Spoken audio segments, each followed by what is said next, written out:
Chapter 2593. Extraordinary Tower's third floor unlocked. The instant Shifeng chose to unlock the Extraordinary Tower's third floor, 1 million magic crystals disintegrated inside his bag, transforming into a stream of mana that flowed into the tower itself.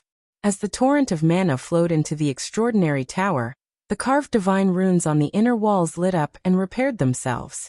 While the divine runes became more complete, the tower's exterior changed significantly. With the Extraordinary Tower in the center, the violent mana that filled the lost town began to obey. The mana around the tower became denser, and the tower itself released an old, sacred aura that spread throughout the town, instilling anyone it touched with serenity. What an amazing aura! My hungers even disappeared. That's not all. My mind feels much clearer, and my stamina and concentration have begun to recover as well. I feel like I can fight these ghosts for an entire day without rest. As the sacred aura filled the town, Zero Wings fighting members rejoiced. They had been at an absolute disadvantage against their ghost counterparts, and they had known death was only a matter of time. The foreign energy was corroding their bodies too quickly. However, the situation had changed. Although their surroundings still lacked any elemental mana other than ice, this sacred aura had cleansed the area of foreign energy. As a result, their minds had cleared during their fight, which would prolong their survival. Meanwhile, every ghost had spawned with a mana life buff, which indicated their remaining lifespan and only had a 6-hour duration. If they could last against these phantoms for more than 6 hours, the ghosts would automatically disappear, even if they couldn't defeat them. In addition, Shifeng had informed them that these ghosts only appeared for each player once a day. If they held on for the full 6 hours, they could spend the rest of their day resting easy in the lost town. Of course, players who wanted to dedicate themselves to growing stronger, especially those with high combat standards, wouldn't be satisfied with 6 hours of training. As a result, these players cherished their 6-hour combat session even more than the rest. Moreover, ghosts wouldn't appear for everyone.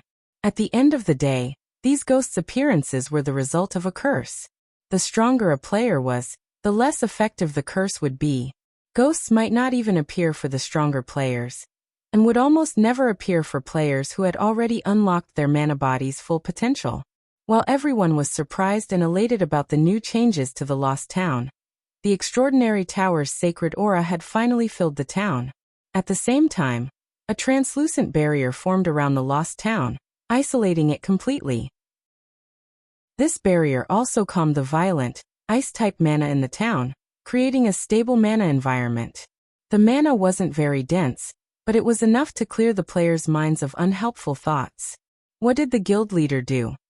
Aqua Rose was shocked when she sensed the changes. She had felt this strange sensation before. To be precise, she had experimented with it during her travels within the Starlight Fortress's Legacy Gate. The only difference was the town's much lower mana density, which resulted in a much smaller boost to her mental capacity. Overall, the Lost Town's training efficiency was barely 1/3 of the Legacy Gate's. Even so, that was astounding. The Lost Town could accommodate far more players than the Legacy Gate, and while it wouldn't be quite as helpful, it was an ideal training ground for Tier 3 players as they tried to unlock their mana bodies. Moreover, the magic barrier substantially increased the town's defenses. With the barrier in place, defeating the monster tides would be far easier. While Aqua Rose and Zero Wings' other members fortunate enough to enter the Legacy Gate were shocked over the Lost Town's transformation, something else within the Extraordinary Tower had shocked Shifeng. This is the result of unlocking the Extraordinary Tower's third floor? He was at a loss as he sensed the ancient aura filling the hall. Normally, only an ancient fortresses could contain all 7 mana elements, yet the Extraordinary Tower brimmed with all of them. Moreover, the mana here was even denser than in the Starlight Fortress. If Tier 3 players trained here, breaking past the 100% threshold would no longer be just a dream, not to mention fully unlocking their mana bodies. He had been worried about crossing that threshold himself, but the tower's new environment had just increased his chances by 10%. If his chances had only increased by 10%, others would have an even greater boost. If players who hadn't yet unlocked their mana body's full potential trained in the Extraordinary Tower, they could definitely accomplish the task in a short time. In fact, their training efficiency here might be twice as high as it was against the humanoid ghosts. Fighting in an area with all 7 mana elements would yield completely different results than fighting in an area with almost none of them. Players would have a much easier time recognizing and controlling the flow of mana in the former. Unfortunately, while this environment was idyllic, there was a limit to the number of players who could take advantage of it. This mana was contained in the Extraordinary Tower's training grounds. The first floor could only accommodate 100 people at a time, while 50 could fit on the second floor, and only 10 would fit on the third. In total, only 160 people could use the Extraordinary Tower at the same time. That was only under ideal circumstances. In reality, far fewer players could train in the Extraordinary Tower at a time. If players wanted to use the second or third floors, they'd have to clear the previous floors first. Shifeng didn't give the matter much thought before he instructed Zero Wing's main force members to train in the tower during their free time, and to ignore level grinding and raiding monster dens. Unlocking their mana bodies was far more important than raiding monster dens and level grinding. Furthermore, they had unlocked a considerable percentage of their mana bodies after consuming the exotic legacy potions they had obtained from Poison City. Normally, unlocking their mana bodies would require, at most, 2 full weeks, but with the tower's third floor unlocked, they could accomplish the feat in even less time. Once all of Zero Wing's main force members unlocked their mana bodies' full potential, the team's grinding efficiency would improve. Securing the Demon Wolf Den that housed the medium teleportation point would also become easier. With his guildmates desperately training, Shifeng made his way to the tower's second floor to begin his ascent. He had reached his limit during his last visit to the Extraordinary Tower's second floor, unable to improve further regardless of how hard he had tried. Even after creating Sword's transmigration, he hadn't been able to reach the top of the second floor staircase, and had been thrown after reaching the 30th step. Now, however, he had fully unlocked his mana body, and gained a newfound understanding of mana. He had even learned a mana technique, and he was ready to challenge the second floor again to push himself through that final barrier. Neither his Tier 4 promotion quest nor the Divine Dragon's trial would be easy to complete. If he failed, he would suffer unimaginable consequences. Fortunately, both trials focused on testing players' individual strength. Advancing through the realms of truth would undoubtedly provide immense help in both upcoming trials. This was why he had decided to activate the Extraordinary Tower's third floor now. Read latest chapters at Wuxia World. EU. Controlling his emotions, Shifeng climbed the first step on the second floor staircase. 2 silver-armored swordsmen then appeared, charging at him with the intent to kill. As Shifeng made his way to the Extraordinary Tower's third floor, a group of level 110 experts arrived before Stone Forest City's gates, causing a commotion at the city's main entrance. So this is Zero Wing Stone Forest City? An elegant, middle-aged man amidst the group commented as he gazed at the magnificent city before him. With a surprised tone he continued, "It is truly extraordinary. With such dense mana and natural terrain advantage, wonder should have grown much stronger here. Don't forget our orders, Elder Hermit. We are not here to sightsee," a bald, middle-aged man in black robes scolded, rolling his eyes. "No matter how much stronger she's grown, wonder must return with us. The time for her willful rebellion has come to an end." "I know. Isn't that why I tagged along in the first place?" Hermit replied. Instead of getting upset at the bald man's comment, he breathed a deep sigh as he led his team into Stone Forest City. Chapter 2594, Half-Step Grandmaster. Stone Forest City, Candlelight Trading Firm. Following the NPC, Hermit and the bald man arrived at one of the basic meditation rooms on the trading firm's top floor. They were greeted by the sight of a woman in luxurious, dark blue robes and enveloped in a faint layer of mana. The woman was steadfastly focused on brewing a potion, her every action smooth and dexterous. A short moment later, the woman lifted her hand, holding a potion that radiated dense mana.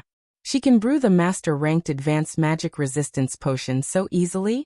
She must not be far from becoming a Grandmaster alchemist. The scene had astonished Hermit and his companion. Master-ranked magic resistance potions were quite rare and costly on the market.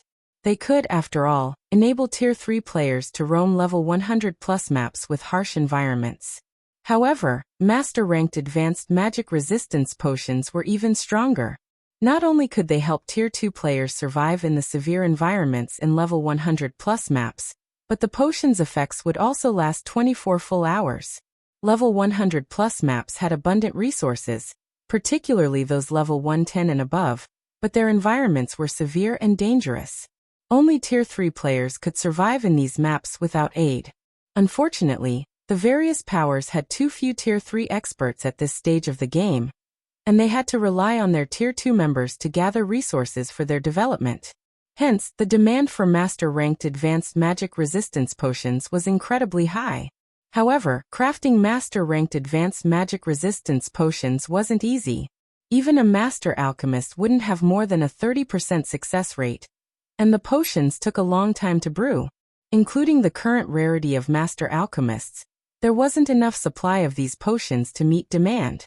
Silent Wonder, on the other hand, could effortlessly brew these potions. Moreover, she had completed her last potion with astounding speed.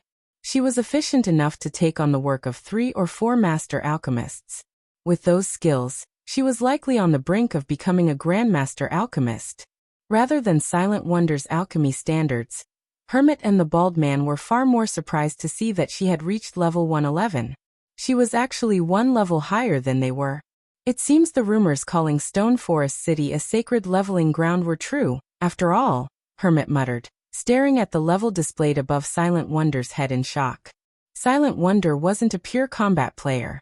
Although players could gain EXP through their subclasses, they didn't earn nearly as much as combat players, who relentlessly grinded monsters in the fields. Despite that, Silent Wonder had still surpassed both of them. This fact alone made it clear how extraordinary a Guild Zero Wing was. Fifth Uncle, Elder Hermit, isn't there still some time before the family competition begins? What's with the sudden visit? Silent Wonder asked, curious to see the two people enter the room. The Azure Chamber of Commerce held a competition between its main shareholder families once a year on the same date. The next competition would begin in 6 days. Even if her family intended to escort her to the Western continent, she had expected they'd only show up the day before. She had no clue why they'd show up so early without prior notice. Moreover, Hermit, the man responsible for Demonstone Town's safety, had come to see her. These two didn't seem like they were simply here to escort her. There is indeed still some time before the competition, but that's not the only reason we've come, the middle-aged man informed her. I'm sure you are aware that the Zeus Corporation's support is a large part of the reason Azure enjoys its current success. Has something happened with the Zeus Corporation? Silent Wonder asked. The Zeus Corporation was one of the top 10 corporations in the world. The corporation's support was also a large part of the reason that the Azure Chamber of Commerce had grown over the years and achieved its current status in God's domain. Moreover, the Zeus Corporation had a considerable portion of the Super Guild, Violet Sword shares. Violet Sword was relatively ancient, with over a century of history. It was one of the oldest super guilds to rise in the virtual gaming world. Its long history was only second to the 5 great super guilds, and the guild's relationship with the Zeus Corporation was why Azure had developed so smoothly on the Western continent. That's right. Violet Sword urgently needs lifestyle masters, so Zeus has decided that Azure will offer support. Since you are the greatest talent among our family's younger generation, you cannot avoid developing in Violet Sword. We have come to escort you to the guild's headquarters, the bald, middle-aged man explained, nodding. Develop in Violet Sword? But Silent Wonder was stunned. I know you wish to remain in Zero Wing, seeing as it has helped you so much. Helplessly, the bald man continued. However, you know how much the Zeus Corporation has helped Azure. Zeus's help is the very reason that Azure maintains its hold on a Grade 1 or vein. You are one of the lifestyle masters the corporation handpicked. If you don't go, not only will our family lose Zeus's support, but we might also lose our hold on that vein, which Azure relies on to survive. The Zeus Corporation was rich and powerful. It also commanded considerable strength and influence in the West. One word from the corporation is all it would take to throw the Azure Chamber of Commerce to the wolves. Can you give me some time to think, fifth uncle? Silent Wonder hesitantly requested. We might have allowed you to do as you wish until now, but this concerns the family's future. We cannot allow you to continue this willful behavior anymore. The bald man snapped. Once the family competition has ended, you will travel to Violet Sword to continue your development. Take this time to prepare. You don't need to worry about your situation with Zero Wing. We will help you settle it. With that, the bald man and hermit turned and left the room, leaving Silent Wonder stupefied. After leaving the Candlelight trading firm, the two men headed straight for Zero Wing's residence. Don't you think you're being a little too impatient, Wuxiang? We should have given Wonder some time to accept the situation, Hermit commented, sending a sidelong glance at his companion. Accept it? Do you assume I don't want to? The bald man Long Wuxiang solemnly replied, offering a bitter smile. The Zeus Corporation has given us an ultimatum. In fact, the corporation has already delivered the other family's younger members to train with Violet Sword as a means to harass the Long family. Read latest chapters at Wuxia World. Even so, I'm afraid Wonder will not go obediently, Hermit said. With as stubborn as she is, persuading her will be difficult. That's why we're going to meet with Zero Wing. As long as Zero Wing willingly lets her go, she'll be easier to convince, Long Wuxiang said. What if Zero Wing refuses? You must realize that the guild is not to be trifled with, Hermit worriedly countered. Isn't that why you're here? Long Wuxiang replied, rolling his eyes. He shifted his gaze toward the nearby guild residence, sneering as he continued. Zero Wing doesn't have a choice. If Zero Wing refuses to let Wonder go, it will suffer the Zeus Corporation's wrath. Chapter 2595, True Ascension Realm Lost Town, Extraordinary Tower's second floor. As Shifeng ascended the staircase to the third floor, more and stronger swordsmen continued to appear. On the first step, he had only faced 2 silver swordsmen. When he reached the 89th step, his opponents were 4 golden swordsmen. Not only had all of these golden swordsmen commanded combat standards nearly on par with the refinement realm, but all 4 had reached the truth realm, as well. Combining both aspects, their combat power was far stronger than ordinary refinement realm experts. Moreover, the 4 golden swordsmen's coordination was as seamless as if they shared one mind. There were no gaps in their offense or defense, and they all possessed incredible basic attributes. Even Shifeng struggled to cope with the golden swordsman's assault. If he hadn't had swords transmigration to defend himself, these golden swordsmen would have long since thrown him back down the staircase. I can easily handle these swordsmen one-on-one, but avoiding their coordinated attacks with the physique of a Tier 1 player is impossible. It seems my only option is to force my way through. After 3 minutes of fighting these 4 golden swordsmen, Shifeng realized that continuing this battle was a waste of time. He couldn't find any weaknesses to take advantage of. The only method he could think of to reach the next step was to force his way past these swordsmen. Following which, Shifeng stepped forward and sucked in a deep breath. He then raised the abyssal blade above his head, gathering mana around the weapon. A phantom of a gigantic greatsword immediately appeared above him. Although the extraordinary tower suppressed his physique to that of Tier 1, it did nothing to hamper his mana body. He could easily command his own mana in combat. In retaliation, the 4 golden swordsmen launched a joint attack, aiming for 16 of Shifeng's weak points. Before they had a chance to strike, Shifeng swung down the abyssal blade. Light shadow. Boom. After the phantom greatsword's descent, all 4 golden swordsmen stumbled back several steps, falling out of formation. Taking advantage of the opportunity, Shifeng charged at the nearest opponent. His target reacted quickly. Although the golden swordsman hadn't regained its posture, it used a horizontal slash in an attempt to stop Shifeng's charge. However, Shifeng didn't give the golden swordsman a chance to defend itself as his sacred sword transformed into a streak of light, deflecting the horizontal slash.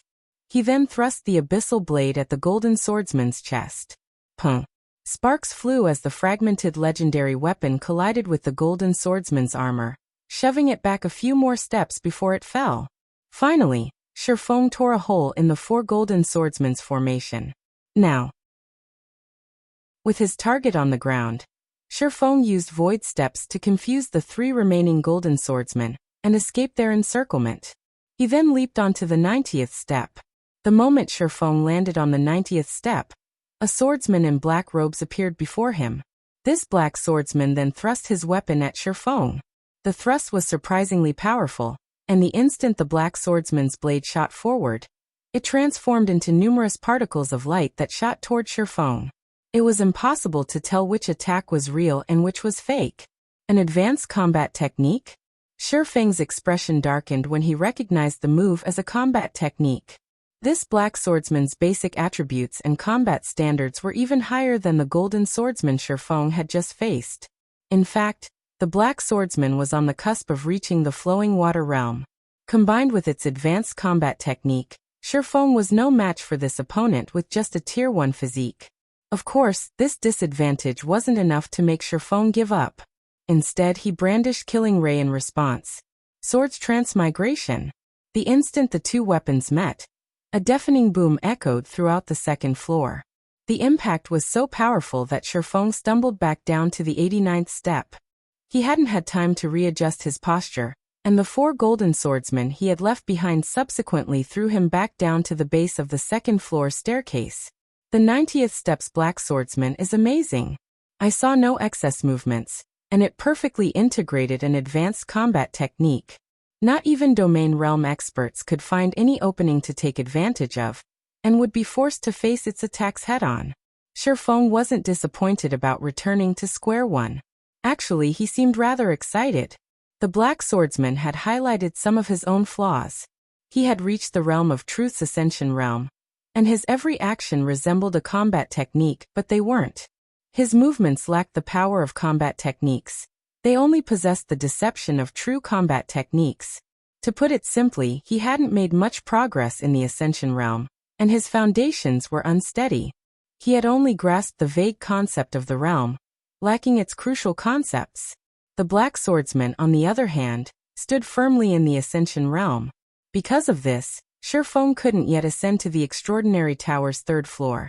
Despite having reached the Ascension realm, if he could gain even a portion of the black swordsman's mastery over the Ascension realm, and perfectly integrate basic combat techniques with his every action, his combat power would definitely rise by a large margin.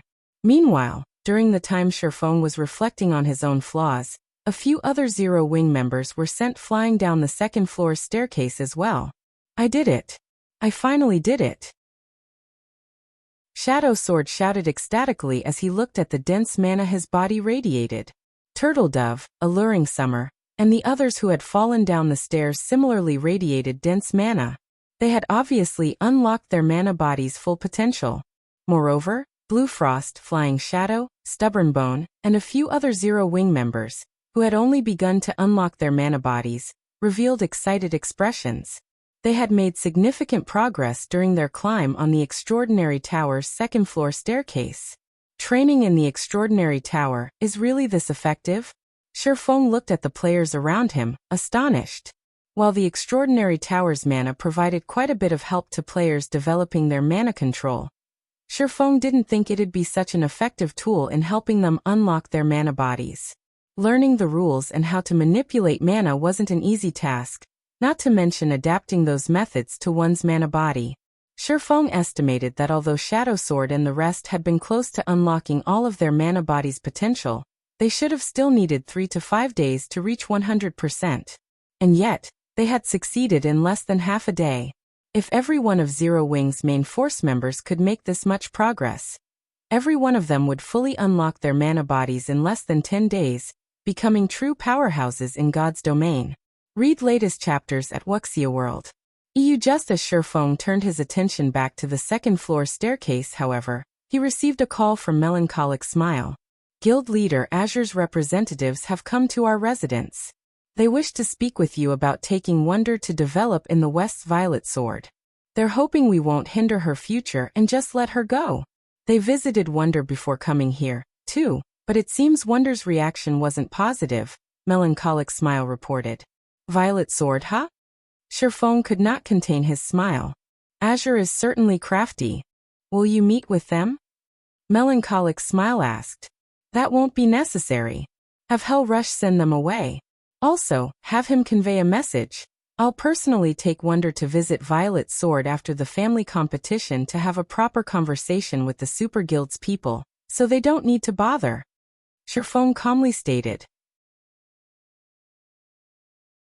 Chapter 2596, Mighty Zero Wing. Times have changed. Stone Forest City, Zero Wing's residence. Long Wuxiang and Hermit sat by the French window, clearly unhappy, in Zero Wing's large, luxurious reception room. So you're saying that guild leader Black Flame has no intention of meeting us, Commander Rush? Long Wuxiang demanded, glaring at Hell Rush, who had just notified them of Shifeng's reply. That's right. He knows what you wish to discuss and requested that I relay a message. Once the family competition is over, he will personally take Silent Wonder to visit Violet Sword, so you don't have to bother, Hell Rush coolly informed the two men, nodding. The message stunned both of them, particularly Long Wuxiang. Long Wuxiang had considered many possible outcomes before visiting Zero Wing's residence, and had prepared a variety of arguments to persuade Shifeng to let Silent Wonder go.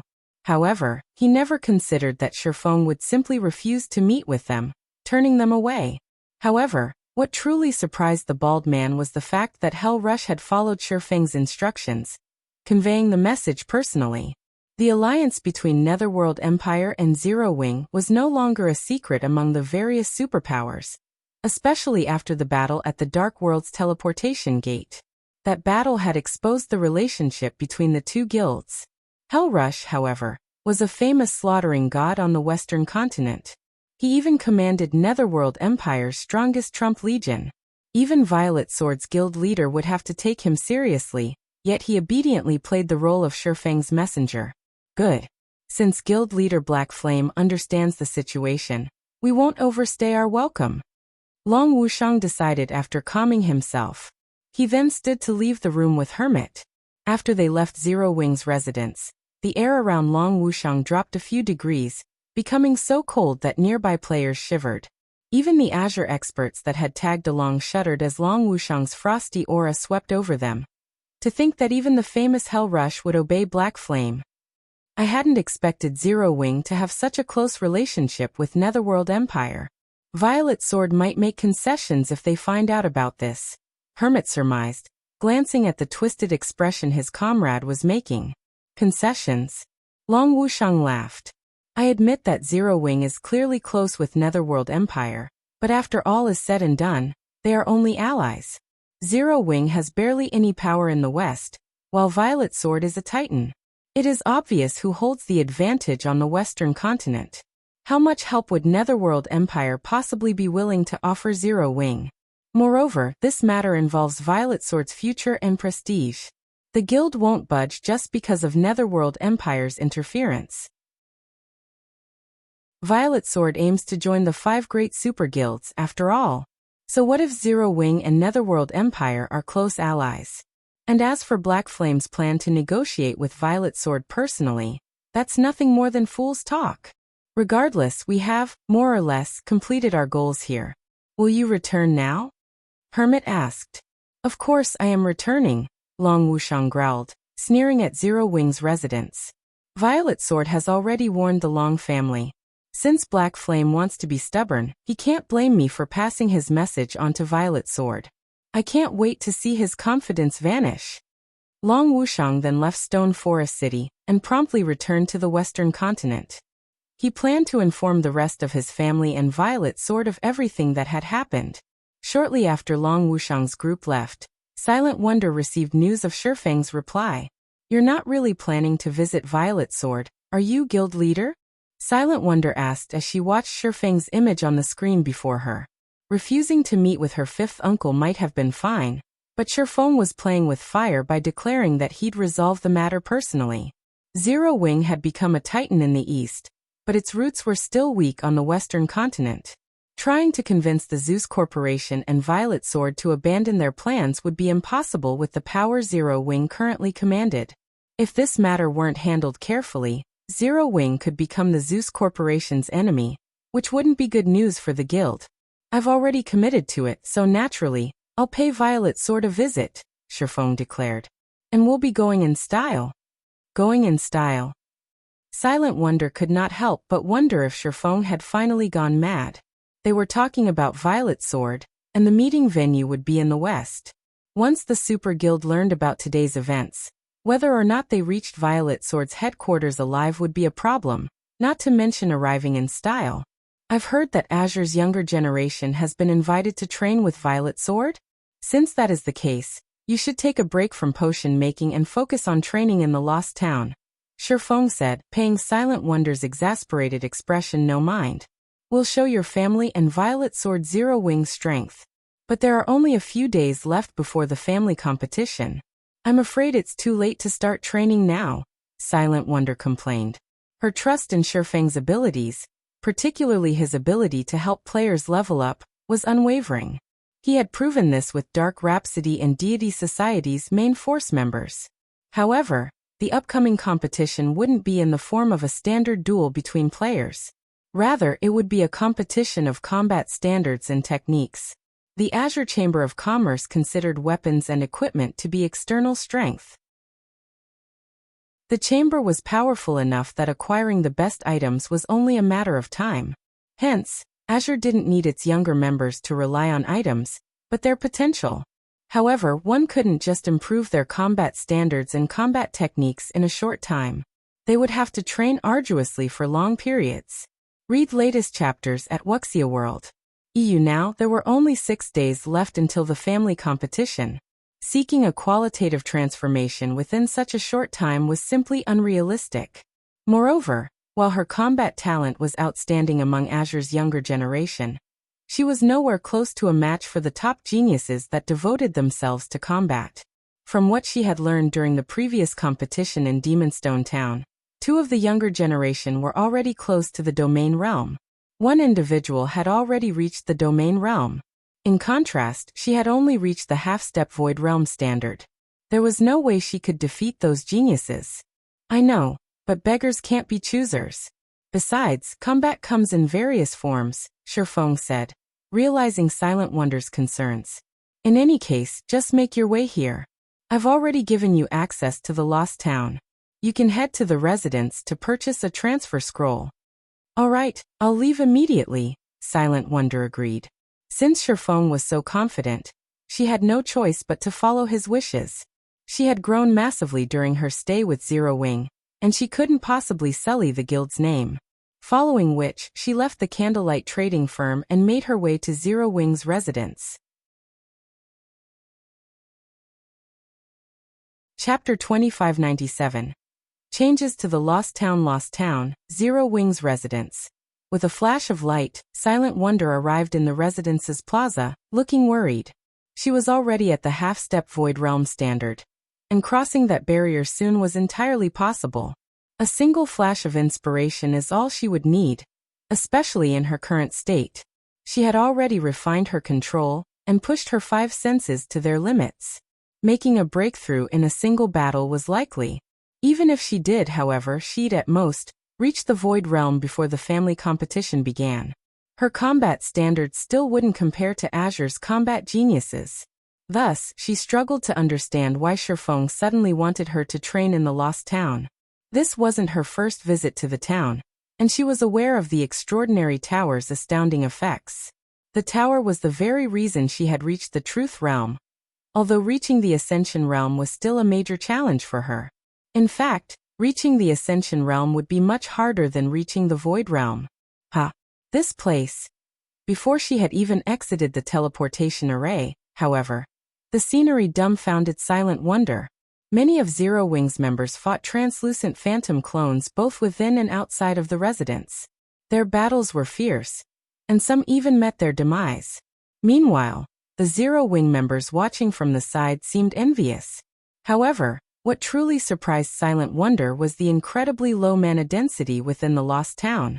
She couldn't even sense the flow of mana around her. Conversely, the mana within her felt far more apparent than usual. She also found it easier to manipulate. Moreover, her mind didn't feel clogged in the Lost Town like it did in most mana-deficient environments. She knew exactly how valuable such an environment was. The various powers Tier 3 experts were all busy, desperately hunting for methods to unlock their mana bodies effectively, But perceiving the mana within their bodies was incredibly difficult, let alone manipulate it. The Lost Town's environment made it easier for players to notice their own mana.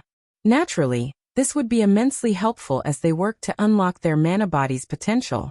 Even so, Silent Wonder shook her head, returning to her prior thoughts. While the Lost Town's training environment had improved, she still only had 6 days left. Since travel to the Western continent would require a full day, she only had 5 days to train. Even in such a useful environment, trying to unlock her mana body in 5 days was asking for the impossible. When Silent Wonder entered the Extraordinary Tower, however, she was shocked again. If the Lost Town were a precious training ground, the Extraordinary Tower was sacred, especially to players trying to increase their mana control. In the tower, she could sense the various mana elements around her and their movement patterns. It felt like nowhere else in God's domain. What do you think? Do you think you can unlock your mana body's full potential before the family competition now? Sherfong asked as he approached Silent Wonder, smiling when he saw her dazed expression. God's domain offered a variety of ways to increase one's combat power, particularly after players reached Tier 3. The benefits Tier 3 players could gain by improving their mana control were in no way lesser than what they could gain by training their combat standards. I can train here regularly? Silent Wonder asked.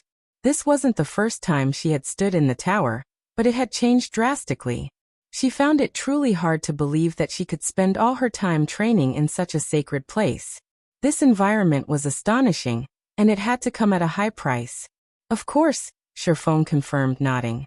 He understood Silent Wonder's concerns, and maintaining the Extraordinary Tower was costly. After activating the Extraordinary Tower's 3rd floor, he had to spend 20,000 magic crystals per day to keep the 3rd floor's divine runes active. No first-rate guild could afford the expense, but it wouldn't be a problem for Zero Wing. Zero Wing was more than capable of keeping the Extraordinary Tower running at full power every day. Although I can't make any promises, I should have a high chance of succeeding before the competition, Silent Wonder said after giving the matter some thought. However, are you sure you won't reconsider visiting Violet Sword, guild leader?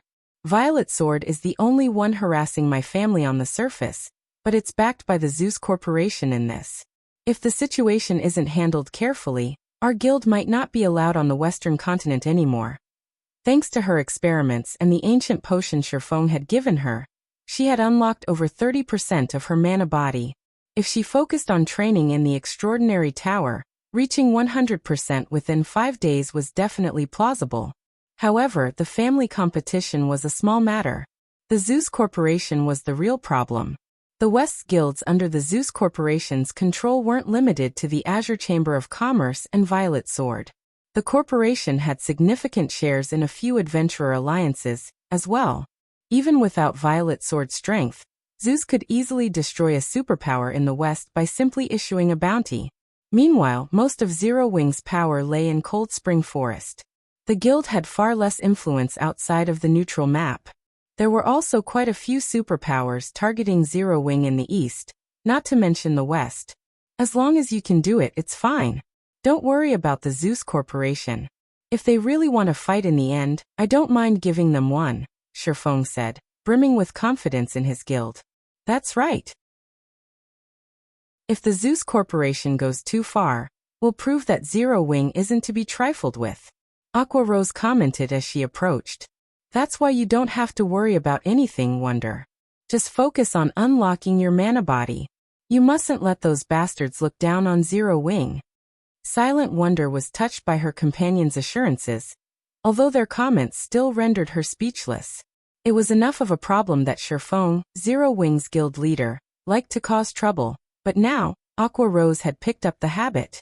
They were talking about one of the top 10 corporations in the entire world, not an opponent to be casually provoked. After Sherfong gave Silent Wonder some tips to unlock her mana body, he sent Aqua Rose and the other guild members with fully unlocked mana bodies to Zero Wing's residence. He then began to plan the raid on the Demon Wolf Den that housed the medium teleportation gate. Once they secured it, Zero Wing would have another open path to travel between the 2 main continents. Sometime later, 12 players gathered in the residence's spacious plaza. Although there weren't many of them, The collective mana they radiated substantially increased the mana density in the plaza. Guild leader, everyone's here, but I'm afraid that raiding the Demon Wolf Den you mentioned will be difficult with just 12 of us and those personal guards, Aqua Rose said. For the various superpowers, having 12 Tier 3 experts with fully unlocked mana bodies, and several dozen Tier 3 personal guards was definitely something to be proud of. God's Domain's powers would even consider the force nearly invincible, but they were about to face the monsters in the Demon Wolf Den Sherfone targeted. According to Fire Dance's scouting reports, the Demon Wolf Den was home to more than 50,000 monsters, with level 120 lords being the weakest among them. Many of these monsters were even ordinary Grand Lords and Grand Lords with special bloodlines. Moreover, the den had a particularly severe environment. Even Fire Dance, who had already unlocked her mana body's full potential, had nearly lost her life during her scouting mission. It would agree with you, but don't we still have a Tier 4 personal guard? Sherfone countered, chuckling as he gestured to the fully armed Versailles behind him. Read latest chapters at Wuxia World. You him? But his level. Aqua Rose only felt concern when she looked at the elderly NPC. Versailles might have an imposing aura, but she couldn't help the feeling that he would be unreliable. While Tier 4 NPCs were very powerful, Versailles was only a secret silver guard. At best, he could hold his ground against an ordinary mythic monster of the same level, but the old man was only level 112, which was even lower than the gathered players. How was he supposed to help them fight level 120+ mythic monsters, or Grand Lord ranked mutated demon wolves that rivaled mythic monsters? The rest of the team worried as well. They could now afford to risk their personal guards' lives, but resurrecting a fallen guard would still require the precious water of life. It wouldn't be a laughing matter if all of these personal guards fell in battle. Let's go. You'll understand when the time comes. Sherfone dismissed the matter, still chuckling. He then led the team to the Demon Wolf Denver. Meanwhile, on the Western continent, Long Wuxiang had returned to the Azure Chamber of Commerce's residence and relayed Shifeng's message to his family's elders and grand elders.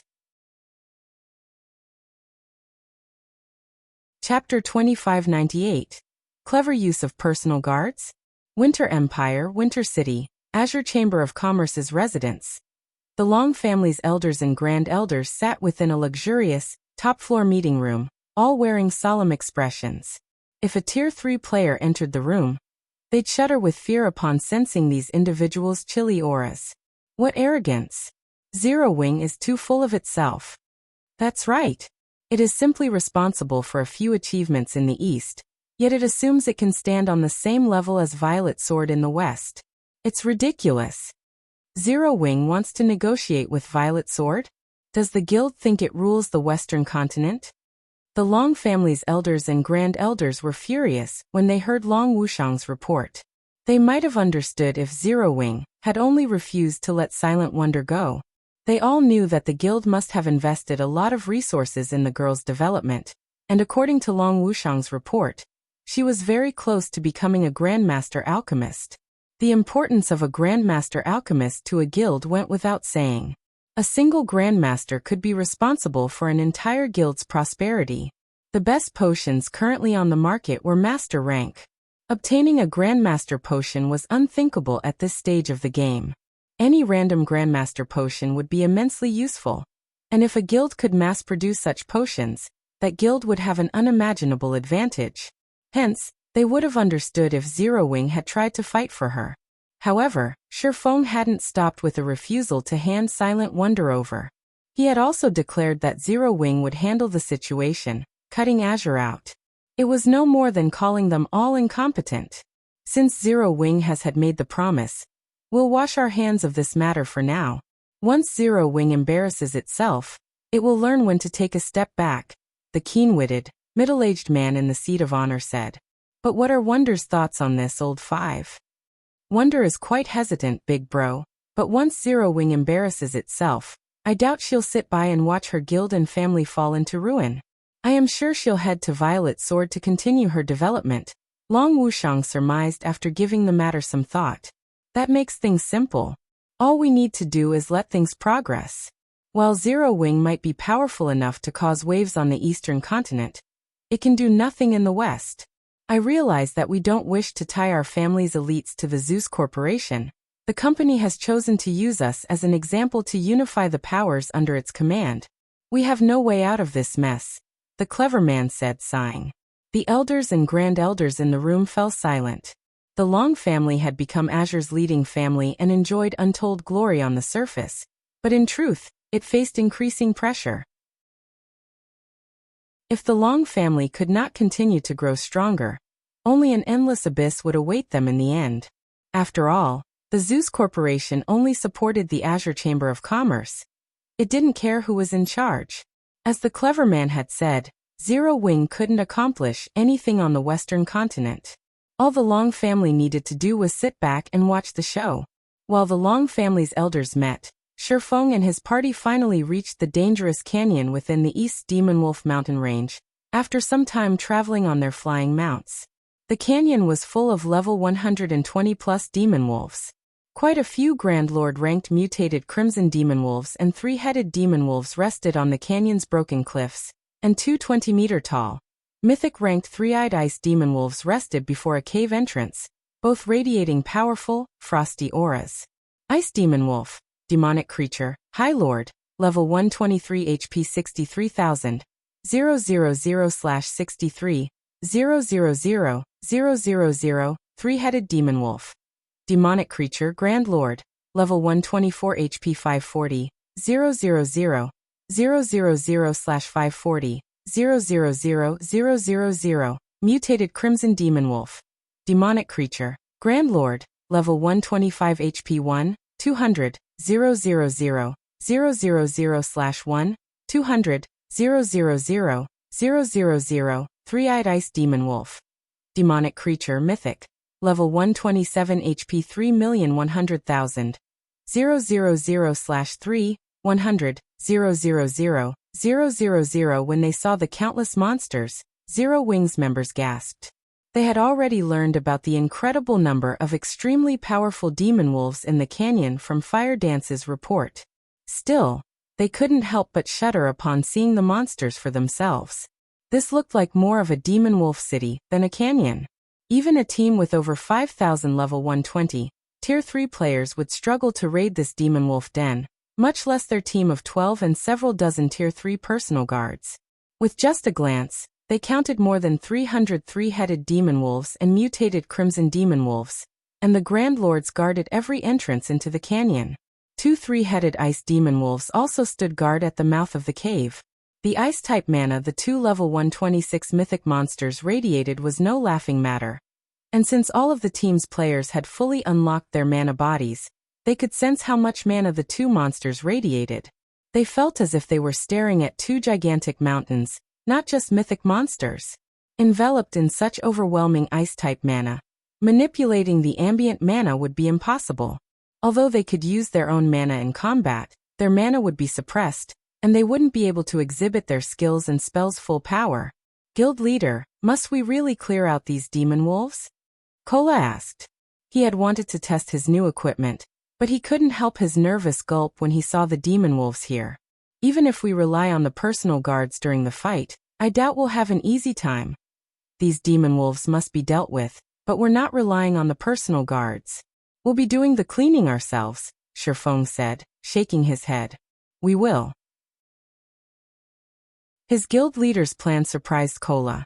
Even working with their personal guards, they'd still have a difficult time defeating these demon wolves, yet Shifeng informed them that they'd take out the monsters on their own. This had to be a joke. MHM. The demon wolves here are special. Not only are there so many, and they're strong, but they also have high combat standards. Moreover, this environment's mana suppression is quite powerful, which makes using skills and spells incredibly difficult. Players will have to rely on their combat techniques here. Consider this another training ground. From today on we'll train here, Shifeng said, nodding. Once you run out of stamina and concentration, return to training in the Extraordinary Tower and recuperate. When you've rested, return here. Clearing this area will be our main task for the next few days. He had wanted to activate the medium teleportation point, boosting Zero Wing's development speed, as soon as possible. However, Shifeng's most recent battle on the Extraordinary Tower's second floor had made one thing clear. The realms of truth weren't as simple as he had initially assumed. He had thought he had mastered a considerable portion of the realms of truth's principles, but in reality, he only knew the tip of the iceberg. He had never once truly exhibited the realms of truth's full potential during combat. Meanwhile, Tier 3 was only a transition period for true powerhouses. The difference between their strength and that of ordinary experts would become more prominent as players reached level 120 and began to challenge their Tier 4 promotion quests. While Zero Wing had plenty of expert players, very few qualified to be called peak experts, and even fewer were apex experts that had reached the domain realm. Although powerful weapons, equipment, and bloodlines would be quite helpful during players' Tier 4 promotion quests, their combat standards would be the deciding factor between completing the quest or not. This would be particularly true of players who challenged their Tier 4 promotion quests at a low level. They'd face much higher combat standard requirements than if they waited. Since the Zeus Corporation was taking measures to consolidate its power, it was obvious that the various superpowers and major corporations had realized the significance of Tier 4. As a result, they were pooling their resources to nurture their peak and apex experts in preparation for their Tier 4 promotion quests. In the past, the various superpowers had only realized how important Tier 4 was after a few apex experts had completed their promotion quests. However, due to the butterfly effect Shifeng had caused, the superpowers now focused on training their high-tiered experts, rather than rely on Zerg tactics as they had in his past life. Hence, improving Zero Wing members' combat standards was of the utmost importance. If the various superpowers really were preparing their experts for the Tier 4 promotion quests, Zero Wing would be overpowered if it remained passive. Aside from normal training, life-or-death battles with monsters was an absolute must if players wanted to grow stronger.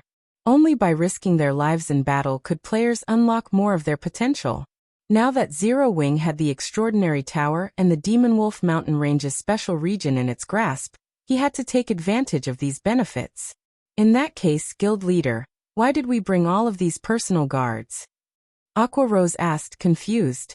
It had taken a lot of manpower to secure so many powerful personal guards, yet Shifeng didn't intend to use them in the fight. She didn't understand what he was trying to accomplish. Read latest chapters at Wuxia World. They're here to watch us fight and help during crucial moments, saving our lives, Shifeng seriously explained. His statement left the rest of his team speechless. Was this the right way to use personal guards? These demon wolves were so powerful. Even if they fought alongside their personal guards, victory wasn't guaranteed, so how were these NPCs supposed to protect them? Since there are no more questions, let's begin our training, Shifeng declared, slashing killing ray through the empty air before him, and sending a lightning bolt at a group of a dozen or so demon wolves. The attack startled over 1,000 nearby monsters, and the demon wolves turned to glare at Shifeng's group, the rage in their eyes making Kola and the others shiver. Before the team could react, the 1,000 or so monsters charged toward them. Chapter 2599. True Tier 4 Kola. And the others grew nervous as the demon wolves swarmed. Most of the monsters were only High Lord ranked ice demon wolves, but with their high levels, their basic attributes could rival that of level 115 Great Lords. In other words, they had to face more than 1,000 Great Lords of the same level simultaneously, and every one of these monsters had the combat standards to reach the Trial Tower's 3rd floor. Moreover, quite a few three-headed demon wolves ran with this pack. These monsters moved like a powerful tsunami that could wipe out anything in its path. As the demon wolves moved closer, and Zero Wing's members prepared for battle, the pack split into two and surrounded the team. Completing the encirclement, the ice demon wolves opened a path for their Grand Lord ranked brethren, allowing the three-headed demon wolves to move to the front. How intelligent are these monsters? Kola's eyes nearly fell from their sockets. These demon wolves moved more like a well-trained army than a bunch of demonic creatures, and this army had been specifically trained to target players. Before Kola and the others could react, one of the three-headed demon wolves charged forth. Over 100 ice demon wolves followed the Grand Lord, providing cover. Kola immediately responded by charging forward, and using Justice Roar on the three-headed demon wolf. Just as the blinding light radiated from Kola, before he could land an attack, however, a playful look flashed in the Grand Lord's eyes, confusing the Guardian Knight. Two ice demon wolves then appeared from behind the Grand Lord, ramming their heads into Kola. Pung. The ice demon wolves bounced off Kola's armor, flying back, and the MT's assault came to a grinding halt. Before Kola could regain his stance, the three-headed demon wolf's paw descended toward him, enveloped in an ink-black glow. "Don't you dare think I'm that easy to kill!" Kola roared, reacting quickly and raising his shield to block the attack. The instant he raised his shield, however, he was dumbfounded. This time, three more ice demon wolves appeared from the Grand Lord's sides. A two-pronged assault. Despite the fact that demonic creatures shouldn't possess much intellect, these demon wolves knew how to work together to launch complicated assaults. Moreover, their coordination was simply perfect. They had executed their strategy with flawless timing. Not even players could pull off such a tactic. It was as if these demon wolves had practiced relentlessly to deal with him specifically. Just as Kola thought all hope was lost, an ice wall rose up around him. Boom. The wall shook violently when the three-headed demon wolf and three ice demon wolves collided with it, but it held steady. Stunned, Aqua rose and the others glanced toward the origin of the ice wall's mana. None of them had been able to react to the demon wolves' attacks in time to save Kola. But someone had cast Ice Wall around the MT just before the four monsters' attack landed. The Ice Wall was only a Tier 2 spell, yet it had even stopped the Grand Lord ranked three-headed demon wolf. It was unbelievable. Locating the caster, the team stared at Versailles, the elderly man behind Sherfone. However, to their surprise, there wasn't a magic array around the NPC or the crystalline staff he wielded. Yet he had created the ice wall. When players cast spells, they first needed to form the necessary magic array. Even instantaneous spells required arrays to cast, and all magic arrays took time to form. Although instantaneous spells arrays manifested much faster, time was still needed for their completion. Versailles, however, had cast the Tier 2 ice wall without any magic arrays, as if the spell had taken shape with a thought. Moreover, his ice wall was astonishingly powerful. Enraged, the three-headed demon wolf glared at Versailles. All three of the Grand Lord's heads opened their maws, and a twofold magic array began to form beneath the monster's feet. After a brief pause, the three wolf heads spat a frightening storm, resembling a hurricane, which threatened to devour everyone in the area. No one had any time to dodge the attack. In response, Versailles lifted his free hand and summoned a rock wall, isolating them from the three-headed demon wolf. The powerful storm attack didn't even shake the rock wall. Even after exhausting its energy, the storm only cleaned the wall of loose dirt. Kola and the others were flabbergasted. That attack had undoubtedly been a Tier 3 curse. Including the fact that the three-headed demon wolf was a level 124 Grand Lord. The attack rivaled a full-powered hit from a level 120 mythic monster. Yet Versailles had effortlessly blocked it. Meanwhile, the Tier 4 NPC summoned stone spikes beneath the other two three-headed demon wolves, who were preparing a long-range ambush, and broke the other Grand Lord's concentration. A Tier 4 NPC is actually this strong? Aqua Rose was utterly baffled as she watched. She had thought Sherfone was overestimating Versailles, who was only a level 112 secret silver guard. He might be a Tier 4 NPC, but fighting this formidable demon wolf army should still give him some trouble. But after witnessing Versailles' performance, she understood why Sherfone thought so highly of the elderly NPC. Versailles had instantly cast 3 spells to interrupt the 3 Grand Lords' attacks. In other words, he could triple instant cast. Moreover, all 3 of his spells were incredibly powerful despite their low tier. Versailles was on a completely different level than the Tier 4 NPCs she had encountered before. Everyone be more careful. Although we have Versailles protection, it isn't foolproof. These demon wolves are extraordinary. Not only are they incomparably cunning, but they also know how to take advantage of all sorts of opportunities. You need to be vigilant at all times, Sherfone warned, chuckling when he saw his teammates' surprise. Any NPC that could reach Tier 4 was a dragon among men. These individuals could protect entire cities without help. How could any of them possibly be weak? Moreover, humans at Tier 4 were completely different from monsters at the same tier. Humans needed to rely on techniques and mana control to complete their Tier 4 promotion quests. But monsters could reach the tier as long as they and their bloodline were sufficiently powerful. Hence, even if a Tier 4 human NPC was slightly lower leveled than a Tier 4 monster, they could rely on their superior techniques to fill the gap. Furthermore, a Tier 4 secret silver guard's growth rate was by no means lacking. Shifeng's warning snapped everyone from their stupor, and a passionate flame began to bum in their eyes. The demon wolves before them were indeed extraordinary. That was clear after witnessing Kola's brief battle. Not only could these monsters chain their attacks, but they also knew how to target players' weak points. Most importantly, this wasn't a training session, but a life-threatening battle where they could exhibit their full potential.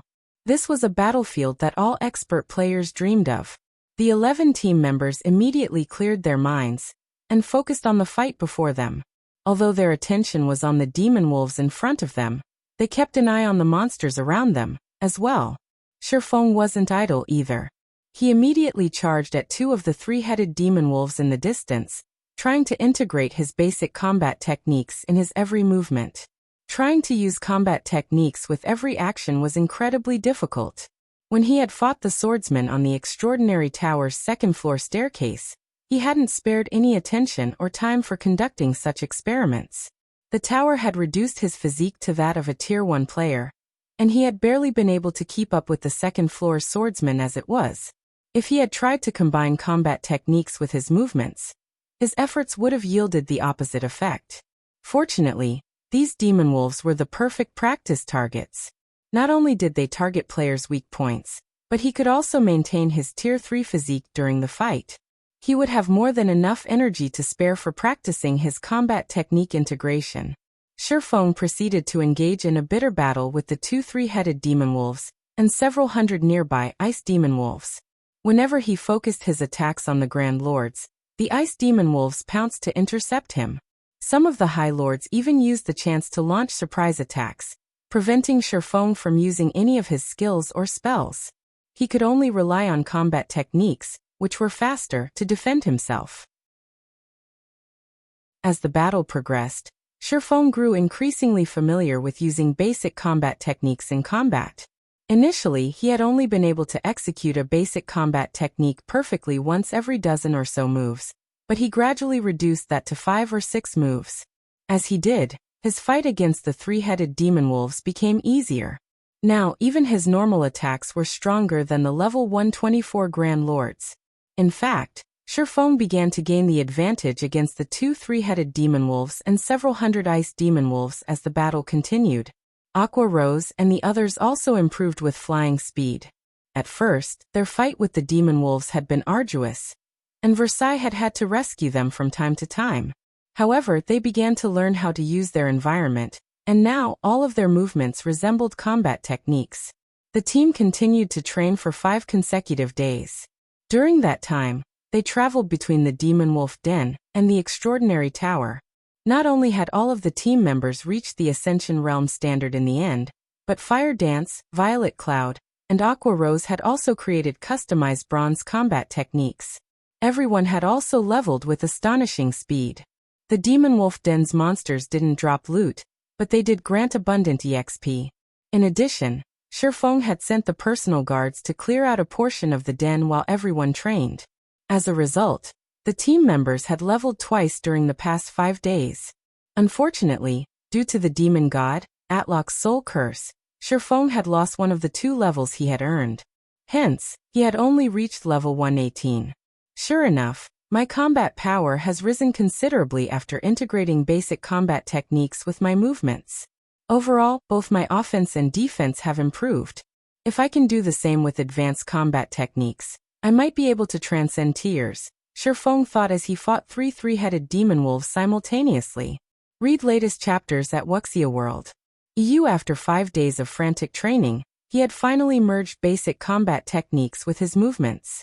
Now he could effortlessly execute a basic combat technique with every action. As a result, his strength had undergone a qualitative transformation, and he could now pass the 90th step on the Extraordinary Tower's second-floor staircase. However, he still hit a roadblock on the 96th step during his fight with 3 black swordsmen. If he wished to defeat them, he'd have to become as powerful as the black swordsman, integrating advanced combat techniques in his movements. Unfortunately, the feat was too difficult to accomplish as he was. Advanced combat techniques consumed a lot more stamina and concentration than basic combat techniques. They were also far more complex. Executing an advanced combat technique normally was already a challenge. Trying to use one with every action was beyond Shifeng right now. Guild leader, we're almost out of time. If we don't hurry to the Western continent now, Wonder won't make it for the family competition. Aqua Rose announced when she realized Shifeng was engrossed in his fight. It's already time? Shifeng felt as if time had passed too quickly. Alright, let's get ready to return then. Chapter 2600, Monstrous Upstarts West Continent, Frost Hills, Azure City. As a guild city in a level 90 neutral map, Azure City played a transitional role for many of the Winter Empire's players as they prepared to travel to level 100+ maps. Including the fact that the city's ruling guild, the Azure Chamber of Commerce, was one of trade and business. The city had become the largest trade hub in the Empire. Many players and powers traveled to Azure City on business, and the city enjoyed easily over 5 million visitors per day. A long line of players had formed at the city gates, waiting to enter, and from time to time, they saw gigantic flying mounts pass overhead, making the ordinary players in line jealous. Azure City is amazing. I've never seen flying mounts in other guild cities, yet so many have passed by while I've been in line. An independent, level 103 berserker exclaimed as he watched a 2-headed vulture soar past.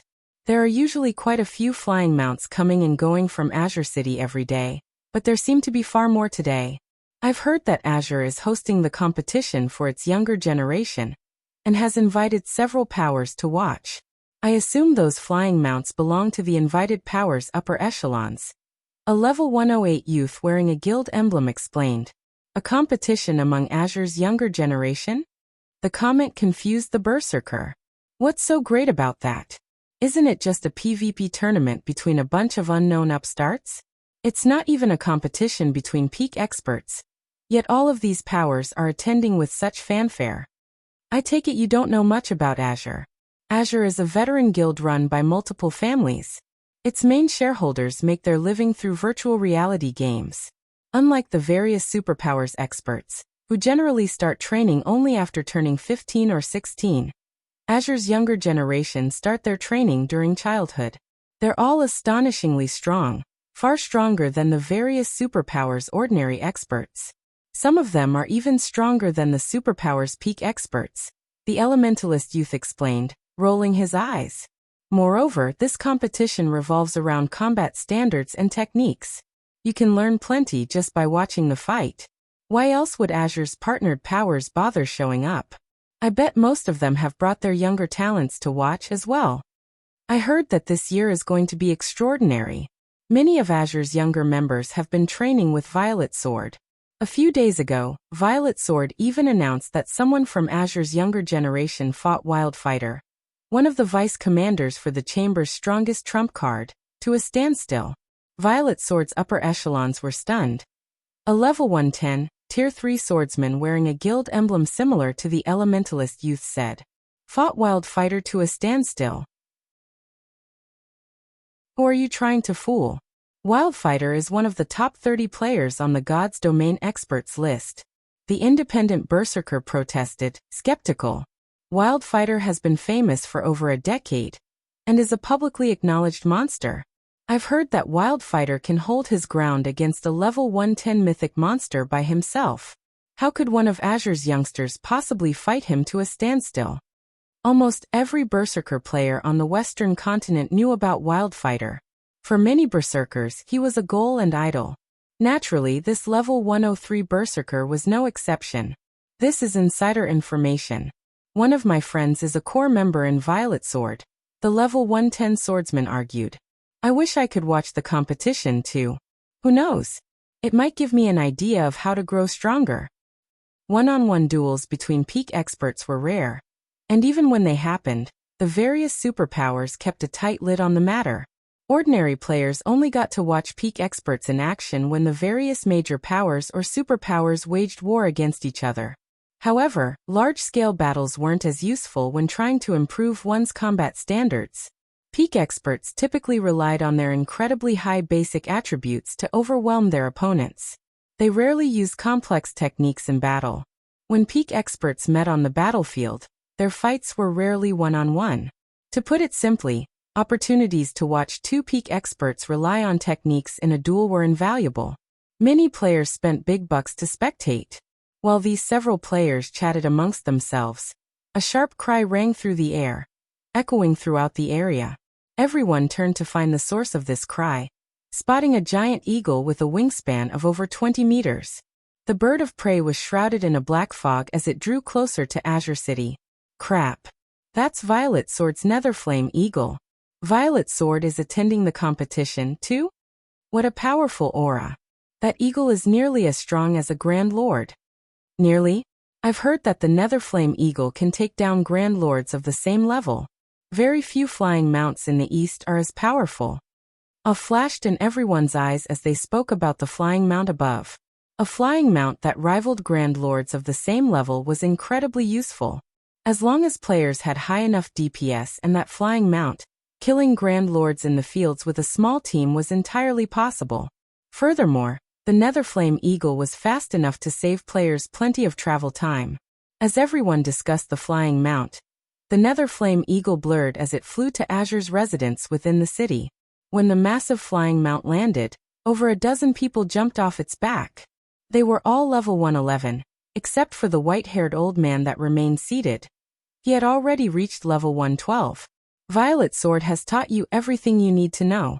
I hope you won't disgrace the guild's good name. If you fail, you'd better not mention that I taught you. You won't get a second chance to train with Violet Sword either. The white-haired elder indifferently warned his travel companions. Don't worry, Instructor Tori. We'll show the Long family how foolish they've been to decline your training. A silver-eyed, blue-haired youth with a greatsword slung across his back respectfully promised. Good. I will be waiting in Holy Flame City. Do not disappoint your elders or me. The white-haired elder said, nodding. His gaze held a hint of warmth as he looked down at the blue-haired boy. Atop his Netherflame Eagle, the white-haired elder left the city. Meanwhile, the blue-haired youth's group immediately attracted the attention of Azure's members and upper echelons.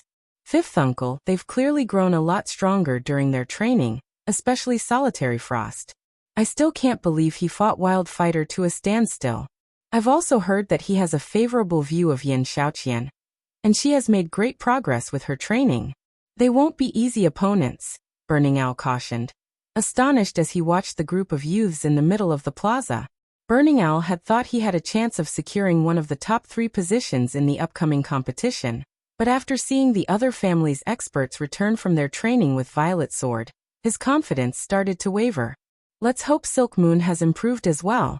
Otherwise, our family might struggle to rank among the top 3. Long Wuxiang agreed, frowning. The Long family didn't expect to earn first place in this competition.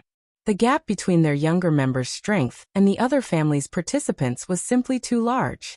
Solitary Frost, in particular, was on an entirely different level, and many of the others had already reached the Void Realm. Silk Moon, the Long family's most talented combat player among the Long family's younger generation, was the family's last hope. Just as Solitary Frost's group was about to leave the plaza, and the crowd was about to disperse, everyone heard a loud humming from above the city, causing quite the commotion. Read latest chapters at Wuxia World. What's that sound? Is some kind of special event about to happen in Azure City? Everyone was curious about the humming sound, with many players emerging from hotels and bars to get a better look at its source. When everyone found the sound's origin, however, they were all dumbfounded. 100-meter-long, steel behemoth flew toward the city as they watched. What's going on? Is that a flying ship? Chapter 26:010 Wings Arrival. Competition begins. The flying ship's arrival startled Azure City's players. Many of the powers that had come to watch Azure Chamber of Commerce's competition were stunned. Aside from how rare flying ships were in God's domain, its colossal size was shocking enough. Flying mounts, which most players thought were gigantic, looked like children in comparison. Which power owns that flying ship? Doesn't showing up like this seem like grandstanding? Has a super guild come to watch the competition?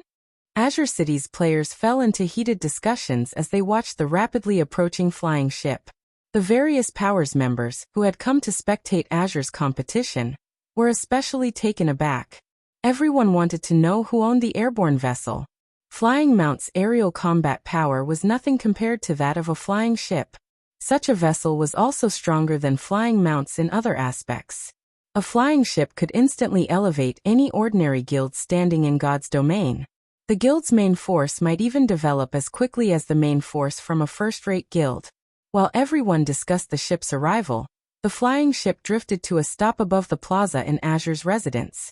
When it landed, everyone eagerly stared at the ship's hatch, overcome with curiosity. Several cloaked players, all of whom had concealed their information and appearances, disembarked. One woman, however, wasn't wearing a black cloak. Rather, she wore luxurious, dark blue mage robes and instantly became the center of attention in the plaza. Players didn't just stare because of her powerful aura. Everyone was also astonished that she had actually reached level 113. She was the highest-leveled player they had ever seen. The white-haired elder from Violet Sword had already reached level 112. Yet this woman surpassed him by one level. She was obviously an extraordinary expert. Silent Wonder? Isn't she from the Long family? A level 110 Tier 3 ranger, who had come to watch the competition, wondered when he saw her statistics. Since when did the Long family have a relationship with such an astounding power? To think that, aside from the Zeus Corporation, the Long family has the support of such a powerful entity. It's no wonder why the Long family isn't afraid of the Zeus Corporation. The various spectating powers' upper echelons were surprised when they saw Silent Wonder. They had never considered that the Long family would have such a powerful foundation. For a time, these upper echelons reconsidered their views of the Long family. What grandeur! They actually arrived in a flying ship. Long Wuxiang, who watched from within Azure's residence, clicked his tongue as Zero Wings members emerged from the Crimson Dragon flying ship. The Crimson Dragon flying ship was Zero Wings' symbol in the east, just as the Netherflame Eagle was Violet Sword's. Only since information between the two main continents was restricted, few powers in the west knew about the flying ship. Isn't this great, fifth uncle? At the very least, our momentum isn't any slower than the others, Burning Owl said, smiling. Violet Sword was too overbearingly famous. The fact that the Super Guild had escorted Solitary Frost's group to Azure City atop a Netherflame Eagle was enough to sway Azure's neutral elders and Grand Elders. Some had even initiated negotiations with Solitary Frost's and his companions' families. What's the point of this meaningless display now? Actions speak louder than words in the end. Long Wuxiang disdainfully dismissed. Zero Wing might have a lot of influence on the eastern continent, but the same couldn't be said in the west. Meanwhile, the Azure Chamber of Commerce's main area of development lay in the west, which was also the Zeus Corporation's home ground. Zero Wing couldn't do anything to help Azure. Little Qian, your opponent has finally arrived, a level 111 Tier 3 female assassin announced, glancing at Yin Xiaoqian. By the looks of it, she's grown a lot stronger. You have a tough fight against her. A tough fight? Yin Xiaoqian only rolled her eyes. Calmly, she said, her alchemy techniques might be stronger, but she's no match for me in combat.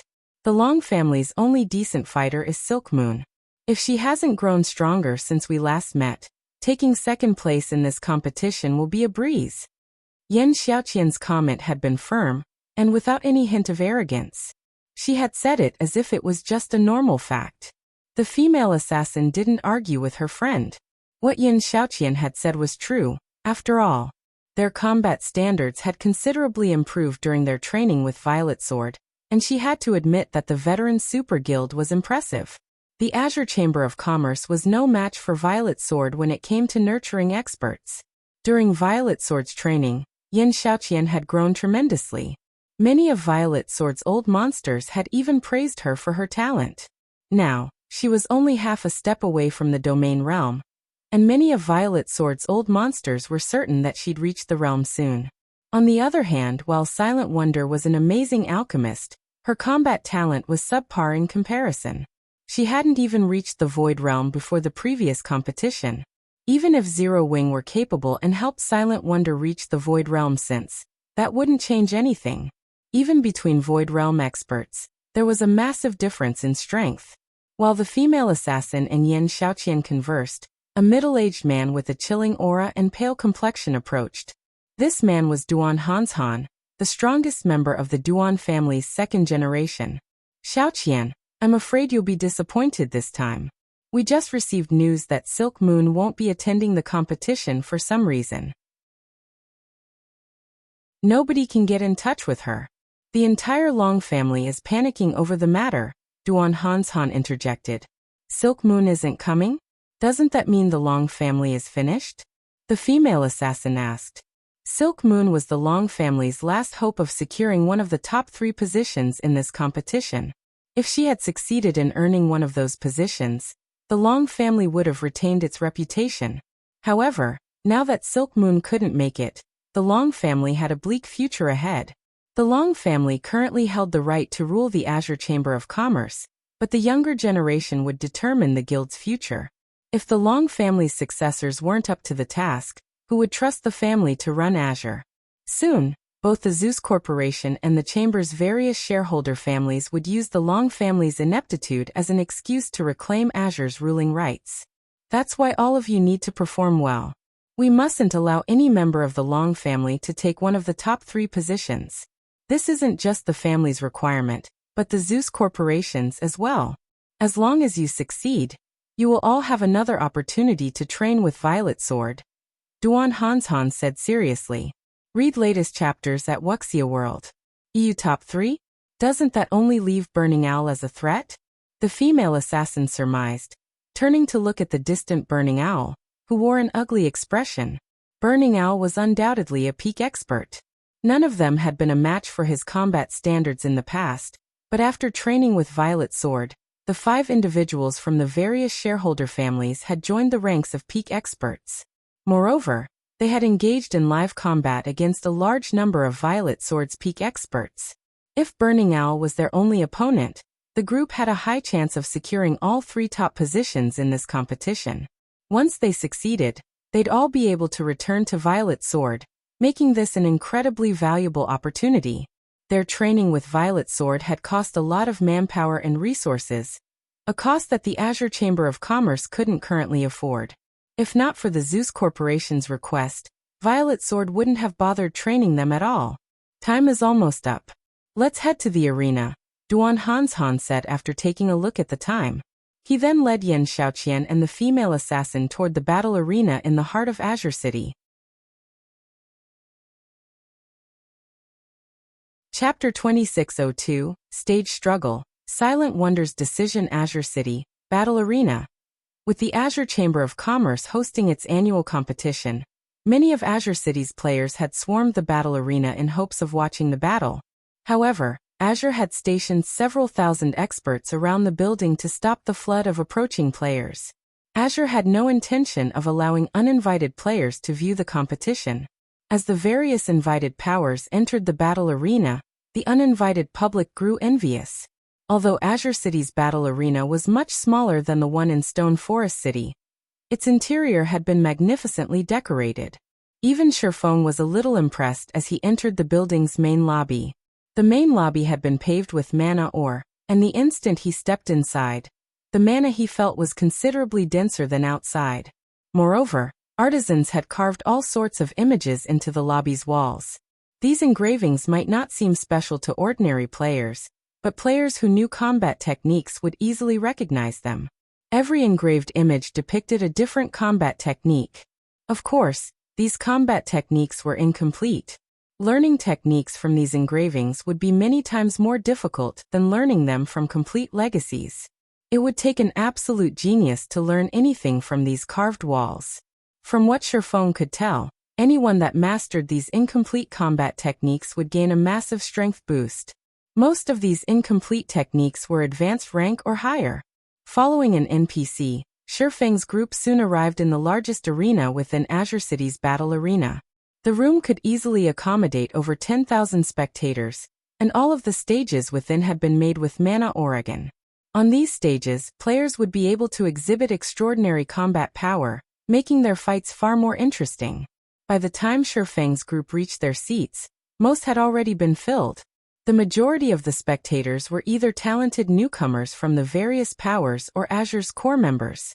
Excitement filled the air as everyone watched Azure's younger members approach the center stage, one after another.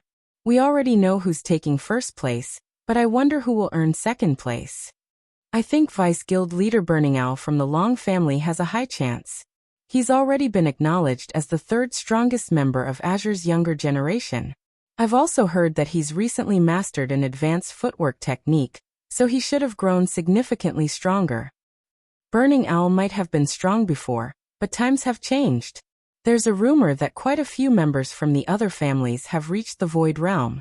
I think Burning Owl will have a hard time claiming one of the top 3 spots. All of the spectators had their guesses of who would secure the competition's second place.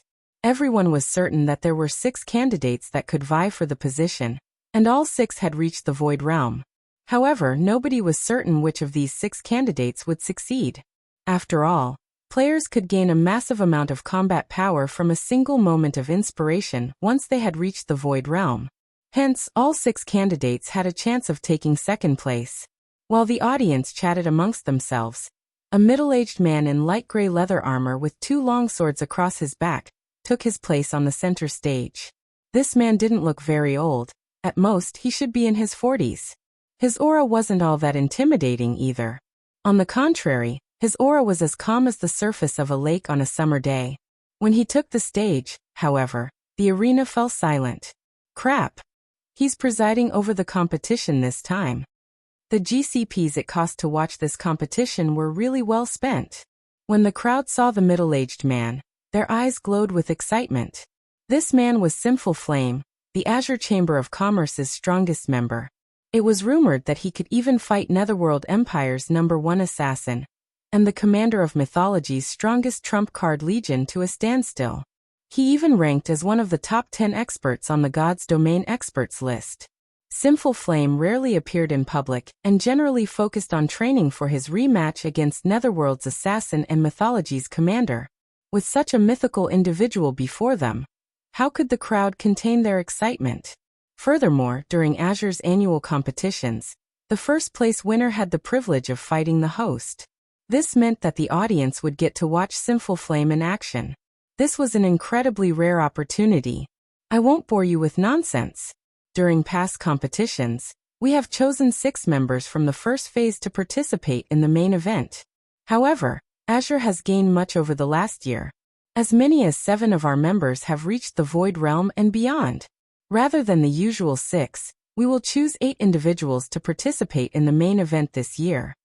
Sinful announced, glancing at the youngsters before him. Any of you who wish to challenge yourselves may begin, but because we have quite a few who have reached the Flowing Water Realm, every member may only challenge 2 opponents, instead of the usual 3. Choose wisely. When Sinful finished his opening statement, the central stage split into 8 smaller stages, each with a 60-yard radius. It gave Tier 3 players more than enough room to display their skills. In addition, the same rules applied to every stage. All players' basic attributes would be equalized. This would ensure that the fighters had to rely on their combat standards to win. Once the 8 stages settled in place, Solitary Frost and the other Void Realm or higher experts split up, choosing a stage. The other members from the various families hesitated to approach the 8th stage, however. Solitary Frost's team of 7 clearly had incredibly high combat standards, but the rest of the participating members had only reached the Flowing Water Realm. Challenging these 7 would only result in one outcome: defeat. None of them were foolish enough to waste their 2 challenge opportunities. If they took the 8th stage, however, they'd be forced to face numerous opponents. While they might be able to secure consecutive wins, every battle would expose more of their strength. This, in turn, would reduce their chances of winning. Why isn't anybody taking the 8th stage? Sinful Flame demanded.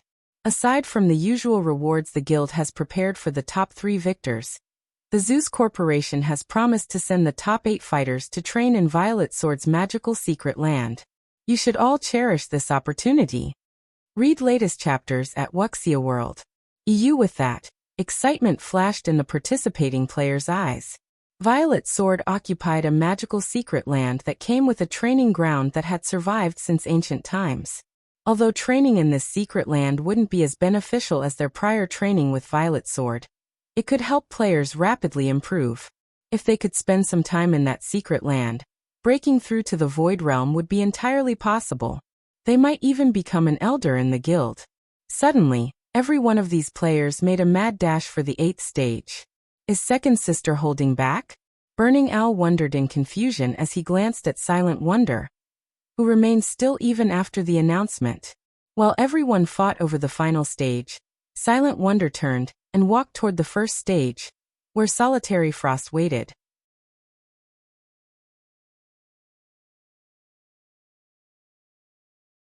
Chapter 2603. Overestimating Oneself?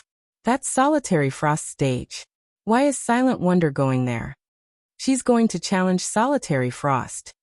Challenge Solitary Frost? Is she insane? The players that had been competing for the 8th stage paused, watching Silent Wonder approach the first stage.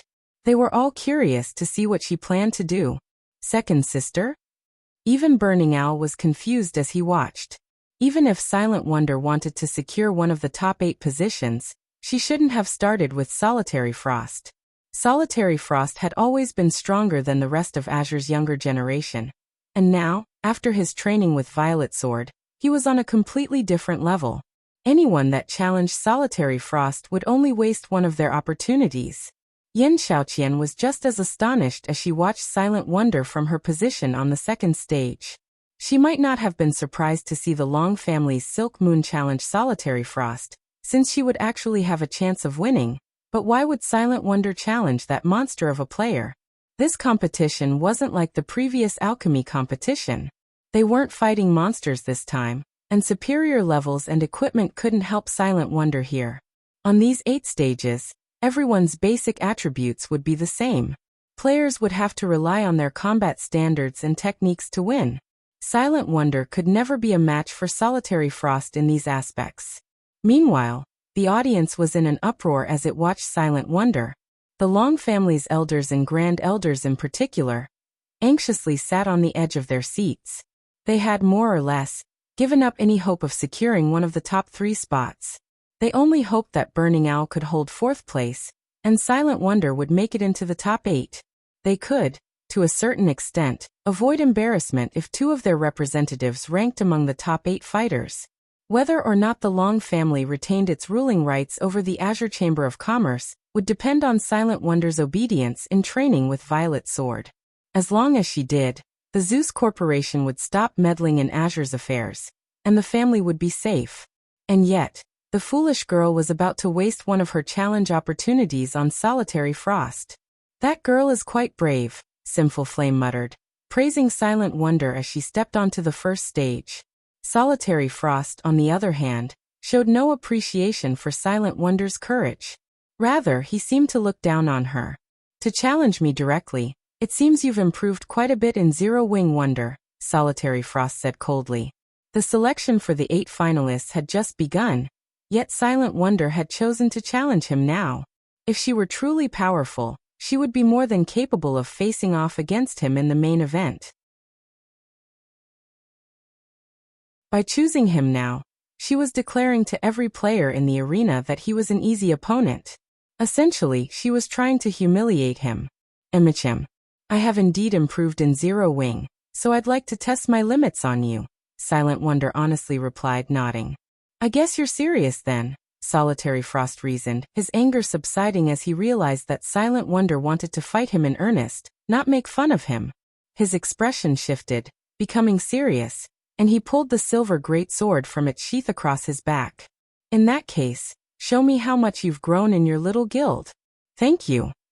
Silent Wonder offered the words of gratitude, knowing Solitary Frost would take her seriously. There's no need for that.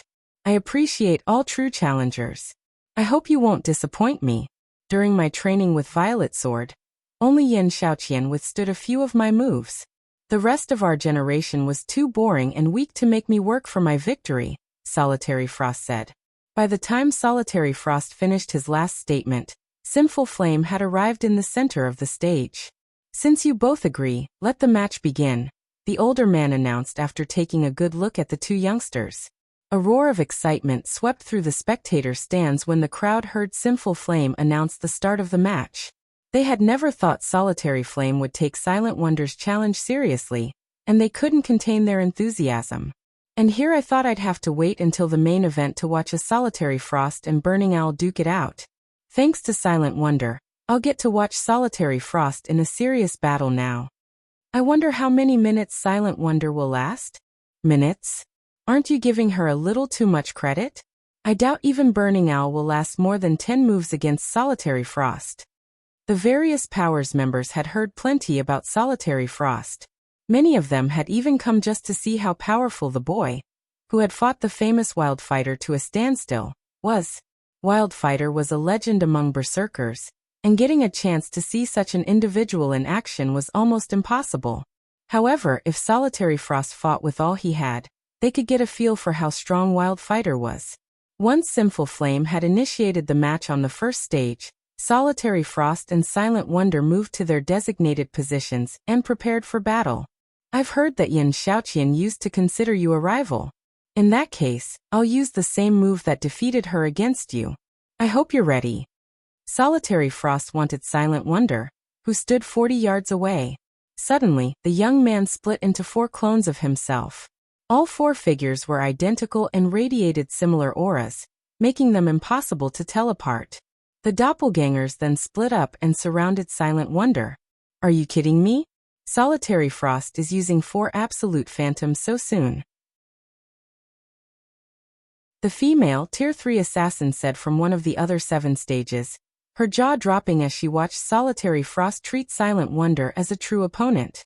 Yin Xiaoqian, who stood on the stage next to Solitary Frost's, revealed a grim expression as well. Solitary Frost's 4 absolute phantoms was an incredible challenge to overcome for magical class players like her. The 4 doppelgangers weren't altogether fakes. One could only deal damage to Solitary Frost by attacking all 4 at once. And that wasn't the move's most frightening aspect. The true danger lay in the fact that Solitary 9 could control all of his doppelgangers with as much precision as he controlled his own body. Using doppelgangers in combat was immensely difficult in God_S domain. Controlling 2 bodies simultaneously would even reduce a peak expert's combat power. Ordinary domain realm experts would be lucky if they could control 3 bodies without sacrificing some of their performance. However, Solitary Frost could control all 4 doppelgangers without reducing any of their combat power. Of course, landing an attack against a domain realm expert without using a skill or spell was just as difficult. Domain realm experts could perceive all movement within their vicinity. After all, relying on their keen senses, they could preemptively evade and launch counterattacks. Fighting Solitary Frost's 4 absolute phantoms would be as challenging as facing 4 domain realm experts simultaneously. For peak experts, this move was an absolute nightmare. And once a magical class player allowed a melee player, especially a domain realm expert, to move within attack range, it was game over. Amazing! Silent Wonder exclaimed, admiring Solitary Frost's perfect control. Face my 4 absolute phantoms. Silent Wonder's admiration wouldn't slow Solitary Frost down, and his 4 doppelgangers encircled their opponent, rapidly closing in. While Solitary Frost's doppelgangers drew closer, Silent Wonder began to wave her staff. 4 ice walls shot up from the stage around her, protecting her from all sides. Ice walls? She doesn't actually think such a low-tier defensive spell can stop Solitary Frost's attack, does she? The female assassin couldn't help but laugh. The spell Ice Wall could only be enhanced to Tier 2. It wasn't anywhere near strong enough to stop a Tier 3 player's full-powered attack. The spell wouldn't even buy Silent Wonder any time. Boring. Silent Wonder's opening move disappointed Solitary Frost a little, but he didn't pause his assault. He immediately cancelled his 4 absolute phantoms before brandishing his greatsword. The weapon transformed into 3 identical copies before converging on the ice wall before him. Read latest chapters at Wuxia World. EU Combat Technique, Triple Heavy Slash. Boom. As the greatsword crashed into the ice wall, a deafening boom filled the arena. How is that possible? Solitary Frost was stunned when his attack failed to deal any damage to the ice wall. Moreover, the recoil had left both of his arms numb as if he had just struck an impenetrable wall.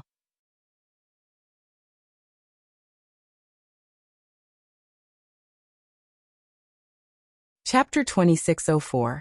Fully unlocked mana body. The audience was befuddled when they saw Solitary Frost's attack come to a grinding halt. It didn't break? But isn't it only a Tier 2 defensive spell? Did Solitary Frost mess up his attack? The players in the spectator stands were all extremely familiar with the spell, Ice Wall. Before players had reached Tier 3, Elementalists had used the spell to help protect their MTs from Great Lord ranked bosses' attacks. However, both Solitary Frost and Silent Wonder were both bona fide Tier 3 players. Although their basic attributes had been equalized, they both had the attributes of Tier 3 players. A Tier 2 Ice Wall could, at most, buffer a Tier 3 attack. It shouldn't be able to stop such a blow, let alone one empowered with a combat technique. A Tier 2 Ice Wall can actually stop a Tier 3 Berserker's combat technique at full strength? Burning Owl was just as confused as everyone else after seeing Silent Wonder's ice wall intact. He had fought Tier 3 Elementalists himself, but when they had used Ice Wall against him, the spell hadn't even stopped his normal attacks. He had tested this multiple times and never once failed to shatter an ice wall. Meanwhile, Yan Xiaoqian stared at Silent Wonder in astonishment. Mana! Yan Xiaoqian exclaimed, sensing the dense mana radiating from Silent Wonder. She's already unlocked her mana body's full potential. Yan Xiaoqian wasn't the only magical class player to notice the sudden spike in mana around Silent Wonder. The only explanation any of them could think of was that the Elementalist had fully unlocked her mana body. She actually unlocked her mana body? Amazing! Not even the super guilds have any members with a fully unlocked mana body yet. It seems my trip here wasn't in vain. I'll get to watch an expert with a fully unlocked mana body in battle. Everyone in the spectator stands began to talk about Silent Wonder. Their opinions of her had all changed. Rather than seeing her as just another member of Azure's younger generation, they saw her as a true powerhouse. Haha. Good.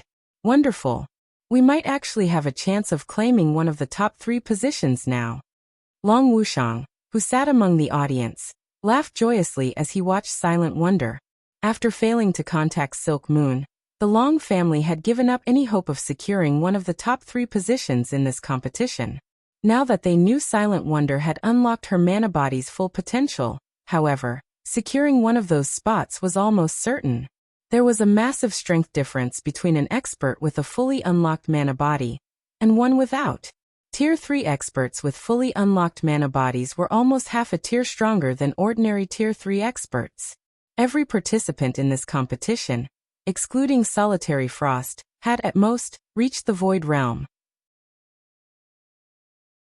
Although Silent Wonder had only reached the half-step Void Realm standard, she could easily defeat Void Realm experts with this advantage.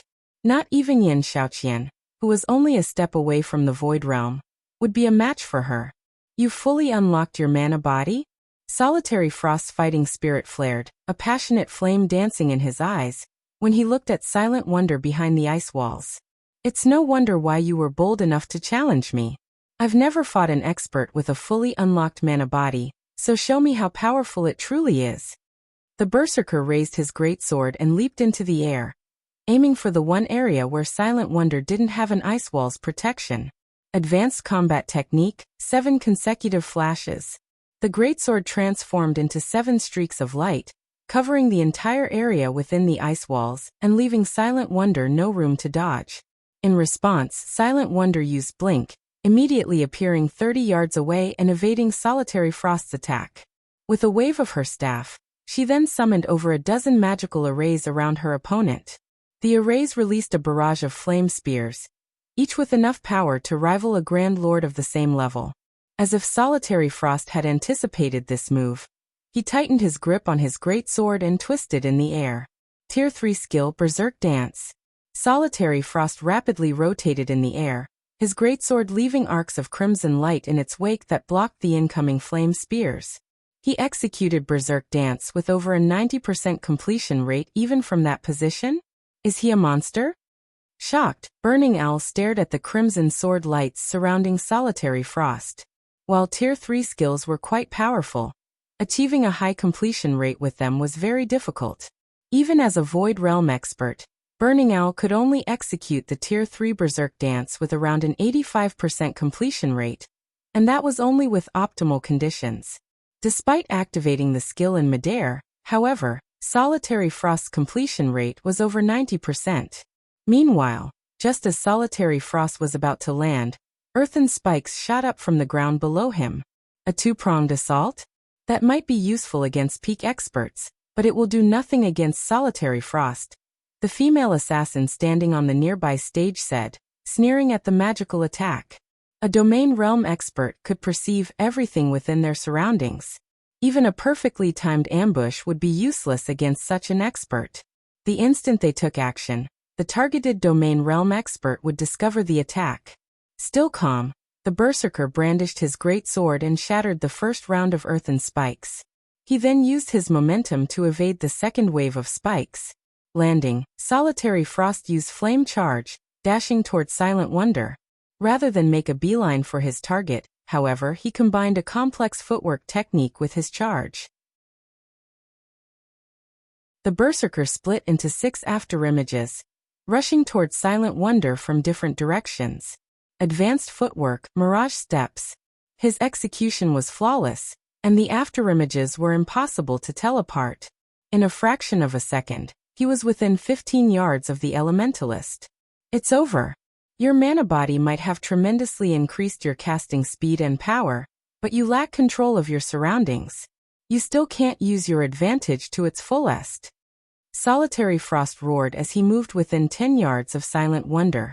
He then swung his great sword. Tier 3 Taboo skill, Triple Flame Scythe. 3 flaming crescents threatened to devour Silent Wonder with even more power than that of a Grand Lord of the same level. But just before the attack landed, a gigantic, crimson magic array appeared beneath Silent Wonder's and Solitary Frost's feet. The instant the array completed, a towering pillar of fire exploded forth.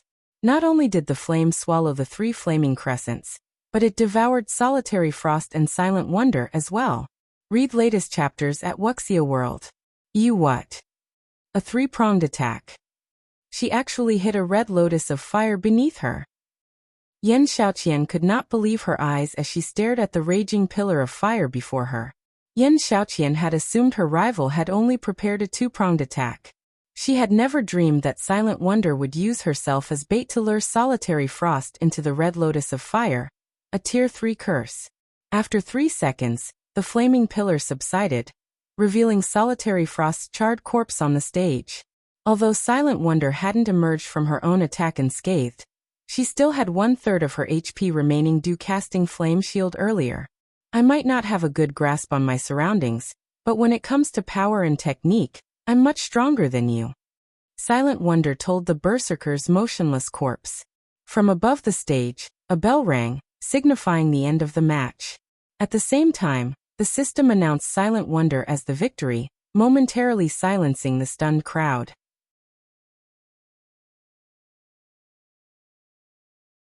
Chapter 2605. Spiritualization Realm appears once more. Solitary Frost lost? This is a joke, right? He even rivals Wildfighter. A player can become so strong after fully unlocking their mana body? Silent Wonder's victory flabbergasted everyone. There were quite a few peak experts in the audience, as well as some domain realm experts.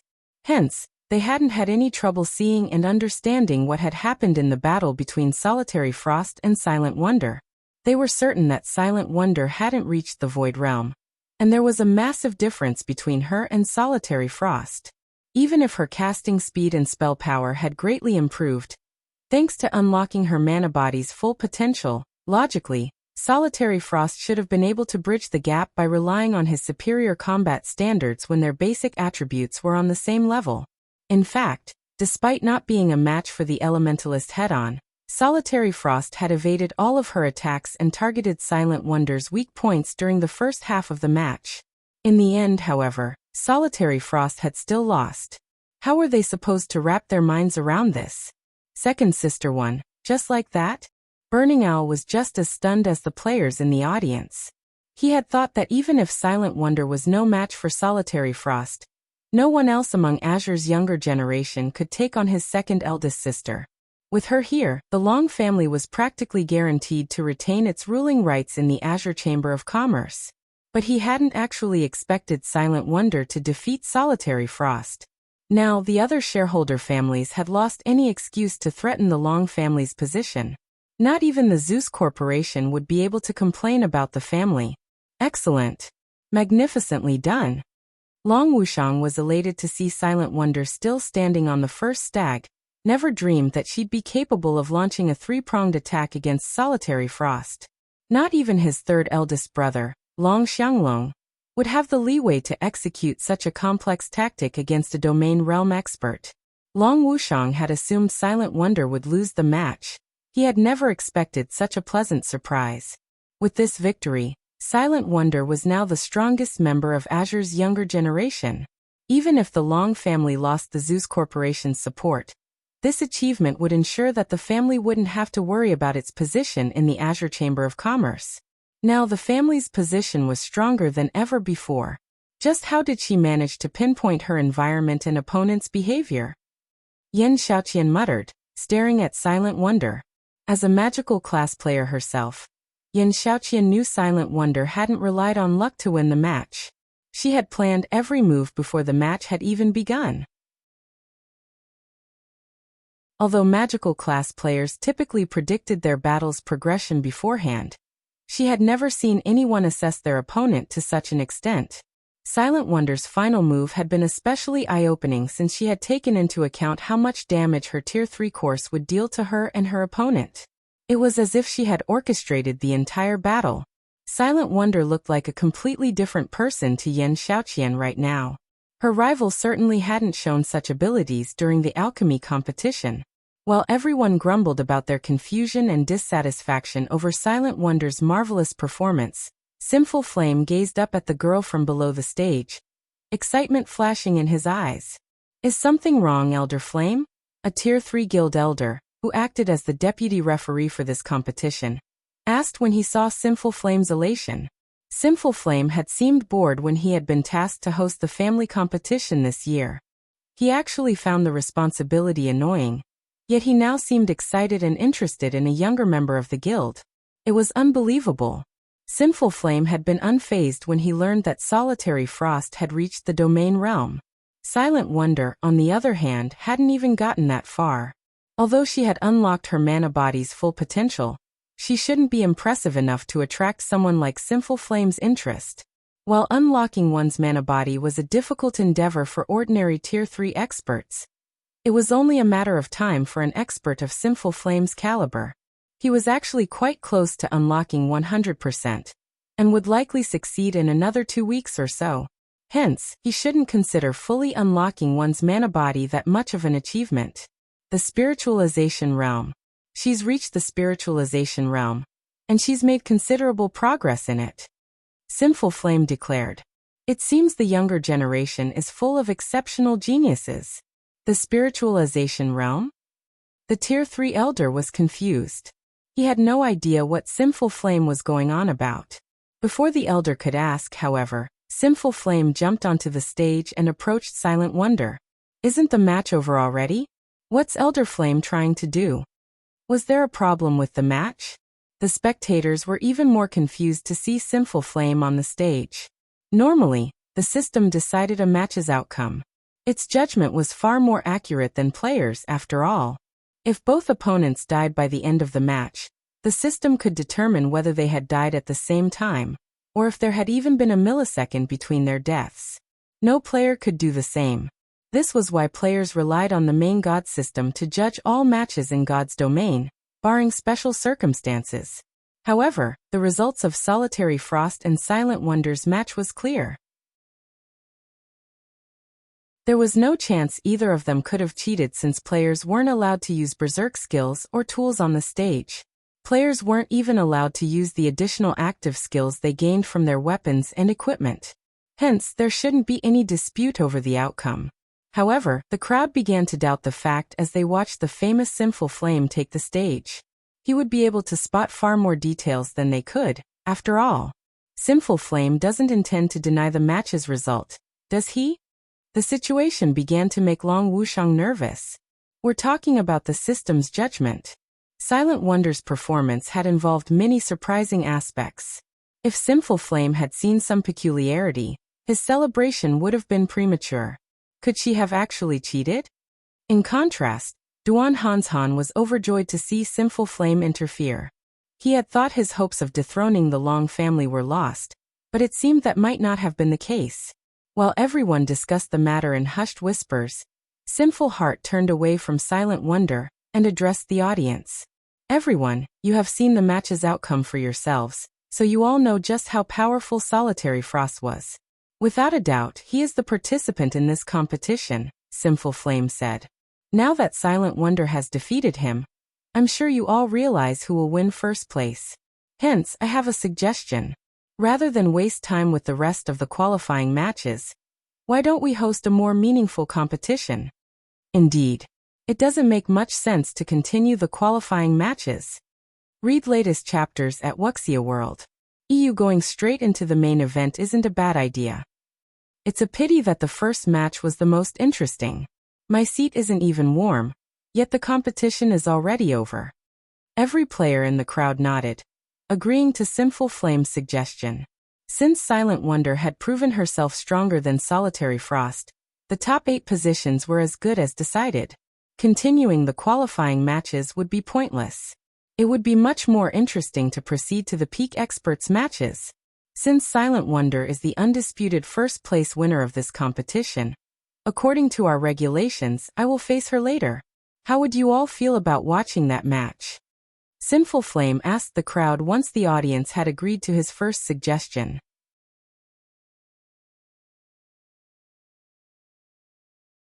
Chapter 2606. There are many who are stronger than me. Sinful Flame's question shocked every member of the audience. What? Sinful Flame is actually eager to fight Silent Wonder? He hadn't seemed very interested in when he had expected to face Solitary Frost. Yet he looks like he's looking forward to the fight with Silent Wonder? Just how strong is she to get a reaction like this from him? Could Sinful Flame intend to learn more about his mana body by fighting Silent Wonder? The man's sudden suggestion took everyone by surprise. Although Silent Wonder's combat power had been astonishing, her combat standards were significantly weaker than Solitary Frost's, not to mention Sinful Flame. The only advantage she had was her fully unlocked mana body. That advantage was also the only reason anyone could think of that would pull such a reaction from Sinful Flame. Even now, no one knew how many experts with fully unlocked mana bodies the various superpowers had, if any. Most of the superpowers Tier 3 experts hadn't even begun to unlock their mana bodies. Of course, one might make some progress if they fought a player who had unlocked their mana body's full potential. What is Sinful Flame thinking? He's challenging a junior. Duan Hanshan could only glare at Sinful Flame, furious over the man's spontaneous act. Silent Wonder's victory over Solitary Frost had already boosted the Long family's prestige. The outcome practically ensured the family would retain its right to rule over Azure. By challenging Silent Wonder, Sinful Flame would only elevate the Long family's reputation further. This would definitely drive many of the guild's neutral elders and grand elders to the Long family's side. Meanwhile, Yin Xiaoqian stared from a nearby stage, similarly stunned. How did things turn out like this? When at combat, Yin Xiaoqian had always been more talented than Silent Wonder. After training with Violet Sword, she had even grown beyond seeing Silent Wonder as a serious opponent. However, it turned out that she had been seriously overestimating her abilities. Not only was Silent Wonder much stronger than her, but one of Azure's old legendary individuals also wanted to challenge the Elementalist. This won't do. I must stop him. Otherwise, the Long family will become unstoppable in Azure. Duan Hanshan snarled, quickly contacting the competition's deputy referee. Just as the deputy referee, an elder working under the Duan family, was about to interfere, the spectators broke into cheers. You have my support, Sinful Flame. Stop wasting time and get this started. While I wouldn't have minded watching Solitary Frost face Sinful Flame, seeing the old man fight an expert with a fully unlocked mana body will be awesome. This is beyond awesome. This will go down in God's Domain's history as a classic match. We'll get to see them pit power against technique. After their momentary shock over Sinful Flame's proposal, the various spectating powers members fervently voiced their support for his decision. Many people even began to shout, demanding Sinful Flame begin his match against Silent Wonder immediately. Good. Since the audience approves, what of our various elders? Sinful Flame asked, turning to address the various shareholder families' elders and grand elders, who were in the midst of trying to stop him. The audience followed his gaze, staring at the elders and grand elders, silencing them into complacency. If they dared to refuse Sinful Flame, they'd have to answer to everyone in the arena. Damn it. Sinful Flame is insane. Duan Hanshan turned ashen when he heard Sinful Flame's nonchalant question. Forget it. Let them fight. A white-haired old man in black robes said as he approached Duan Hanshan. This isn't necessarily a bad thing, in any case. Sinful Flame might have raised that little girl's standing, but if he kills her instantly, all of the glory the Long family just gained will be forgotten. Realizing the old man was right, Duan Hanshan and the various families' grand elders stopped trying to object. Since Elder Flame and the audience are so eager, this will be simple, Duan Hanshan said after calming down. He then looked at Sinful Flame and said, however, we need Wonder's agreement first. She just finished a match, and I'm afraid fighting a senior such as yourself so soon after. Sinful Flame nodded in response. His goal was very simple. He wanted to fight Silent Wonder. Some things could only be experienced firsthand, after all. He wanted to face the girl at her peak. However, before Sinful Flame could speak up, a crisp voice interrupted him. I'm fine. Besides, I'd actually enjoy a proper fight against Elder Flame to test the extent of my development, Silent Wonder said. Long Wuxiang, who watched from the stands, began to grow nervous. Why is this girl so foolish? That old ice demon is clearly provoking her. Anxiously, Long Wuxiang said, this won't do. I need to warn her. Even if the elders gave Silent Wonder some time to recuperate, it wouldn't be long. And even if she recovered all of the stamina and mana she had used during the prior match, her concentration couldn't recover that quickly. In a battle between high-caliber experts, concentration was more important than anything. Without her full concentration, this match might end as quickly as it began. If that happened, the glory Silent Wonder had earned for her family with her last victory would vanish. Long Wuxiang didn't have enough time to contact Silent Wonder before Sinful Flame returned his attention to the young woman, however. Girl, while your fight with Solitary Frost was short, you expended a considerable amount of your concentration. I wish to fight you at your peak. I don't want to fight just for the sake of winning. I won't fight you in such a state. You best take some time to rest, Sinful Flame calmly said.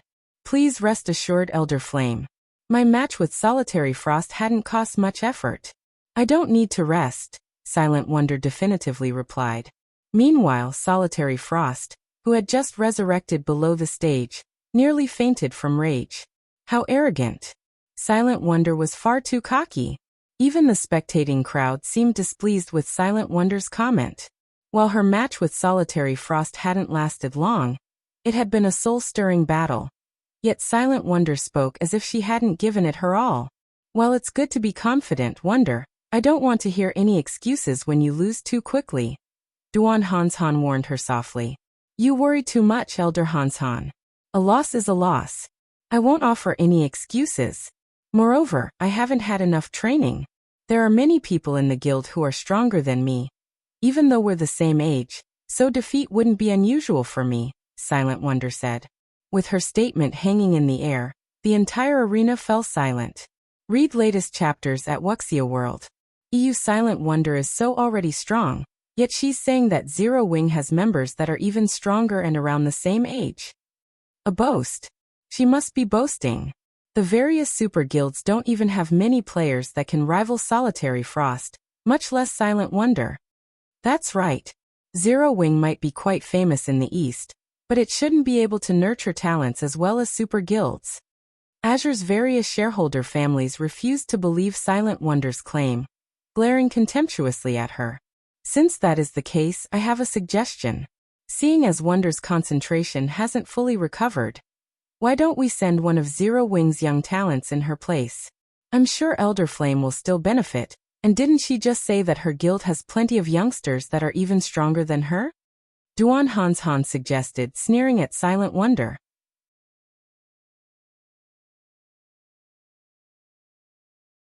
Chapter 2607, Zero Wing's Young Talent?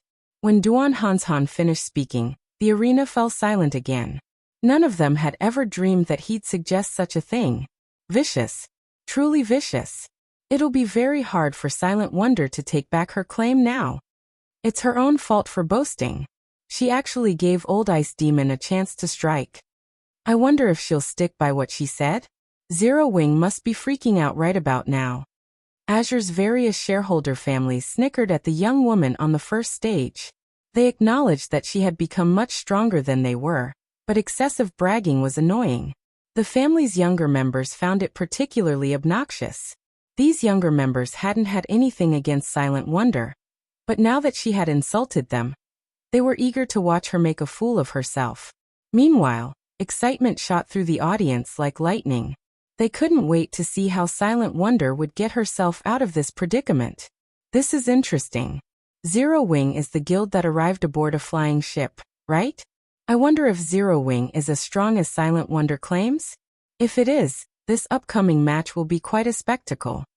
It's definitely just an empty boast. Silent Wonder will likely fumble as she tries to take back her words.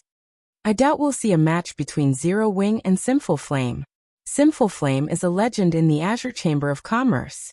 The fact that he's willing to face one of Azure's up-and-coming talents is already a miracle. He'll likely refuse to fight an outsider. Curious, the audience turned to Sinful Flame. Sinful Flame was quite famous in the virtual gaming world, but he rarely fought other players. The challenge he had issued Silent Wonder was already an incredibly rare opportunity. Trying to convince him to fight an unknown outsider would likely be a major challenge. As everyone expected Sinful Flame to refuse, he turned to Silent Wonder and asked in earnest, "Are you telling the truth?" The crowd turned their gaze to Silent Wonder. This was her chance to retract her previous statement.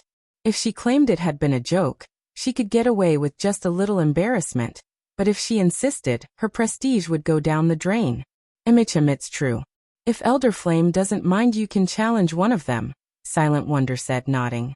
Everyone shook their heads in disapproval. Sinful Flame had given her an opportunity to save herself. Yet she chose to stick with her claim to elevate Zero Wing's reputation. Ah! Xiaoqian, Silent Wonder must really be insane. Does she think Zero Wing is God? Does she think that just any random young talent can fight Elder Flame? The female, Tier 3 assassin said, laughing. However, Yin Xiaoqian, who stood on the stage next to the female assassins, did not respond. She knew that Zero Wing indeed possessed a monster capable of fighting Sinful Flame. That person was Zero Wing's guild leader, Black Flame. Black Flame was an individual that even Adolf, the light saint of Divine Tribe, had to treat prudently. If Black Flame wished to salvage Zero Wing's reputation, he might actually face Sinful Flame. While Silent Wonder's reply surprised the crowd, Sinful Flame's eyes glowed with excitement. He then turned his gaze toward Zero Wing's members and asked, "May I know if anyone from Zero Wing is willing to take Wonder's place?" Sinful Flame's question hadn't been loud, but every word was laced with determination and power. He was obviously serious, and there was even a hint of anticipation in his tone. What? They're really going to fight? This is interesting. I wonder who Zero Wing will send. I've heard that Zero Wing's guild leader is extremely powerful, despite being relatively young. He is also one of the top 30 experts on the God's Domain experts list. It would be awesome if these two fought each other. The audience was beside itself, all too eager to watch the upcoming match. Everyone looked up to the top 30 experts on the God's Domain experts list. However, most players didn't get the chance to meet these experts, let alone watch a match between two of them. God's domain was incredibly large, and barring special circumstances, the top 30 experts rarely crossed paths. The various major powers in the spectator stands weren't the only ones curious to see who Zero Wing would send to face Sinful Flame. Duan Hanshan was just as interested. In Duan Hanshan's opinion, the only person Zero Wing could send was Black Flame. During the alchemy competition, Black Flame had shocked everyone with his identity as a Tier 3 Sword King. Even the Long family's Long Xianglong had been forced to admit defeat. Since he had reached Tier 3 far sooner than anyone else, he was incredibly powerful. Based on appearances, Black Flame shouldn't be much older than Silent Wonder. Normally, as Zero Wing's guild leader, Black Flame wouldn't casually take action, but he might accept Sinful Flame's challenge to protect his guild's reputation. He was, after all, the only member of Zero Wing who could put up a fight. During the time the Long family and Duan family wondered if Black Flame would make a move, Shifeng turned to the lithe figure beside him. "Violet, go fight him." "Understood." After a brief conversation, the woman beside Shifeng bounced down from the spectator stands and onto the stage. She radiated the sacred aura unique to clerics. Is Zero Wing looking down on Sinful Flame? They're sending a cleric to fight? Everyone was shocked as they watched Violet Cloud make her way to join Sinful Flame on the stage. They never thought that Zero Wing would pull such a move. Even Azure's various shareholder families were astonished. Zero Wing was insane. While the cleric class played a role in combat, battle wasn't the class's priority. Sending a cleric against Sinful Flame, Azure's publicly acknowledged strongest member, was a mockery. Although Violet Cloud hid her statistics with a black cloak, she didn't bother to conceal her appearance. Everyone could clearly see that she was much younger than Silent Wonder, still a teenager. Not only had Zero Wing sent a cleric to face Sinful Flame, but she was also just a young girl. This was a blatant insult. Zero Wing is dead for sure now. Even if Silent Wonder's boast is true, does the guild have to send such a young lady to fight? Elder Flame must be furious. The female, Tier 3 assassin covered her eyes with a hand. She could bear to watch what would happen next. Sinful Flame had always been a serious fighter, and to improve his skills, he pushed himself so hard that others thought him a lunatic. One could easily imagine how enraged Sinful Flame must be with Zero Wing mocking his strength. The man would definitely vent his anger out on Violet Cloud with a good beating. Read latest chapters at Wuxia World. Sinful Flame chose this moment to release his aura, which burst from him, spreading to his surroundings like a powerful tsunami, and threatening to devour all in its path. Even Solitary Frost, who stood below the stage, felt suffocated as he bathed in Sinful Flame's aura. So this is our guild's strongest expert? Solitary Frost could not help his grin when he sensed the elder man's killing intent. Solitary Frost had assumed that he could put up a good fight, even if he couldn't defeat Sinful Flame. In this competition's matches, the fighter's basic attributes were equalized after all. It would be a match purely involving combat techniques. However, looking at the man now, it seemed he had merely been dreaming. He'd be lucky if he survived a few moves against Sinful Flame, much less put up a good fight. However, despite sensing Sinful Flame's unrestrained aura, Violet Cloud leisurely walked toward the center of the stage, stopping before Sinful Flame. "Shall we begin?" Violet Cloud asked sweetly.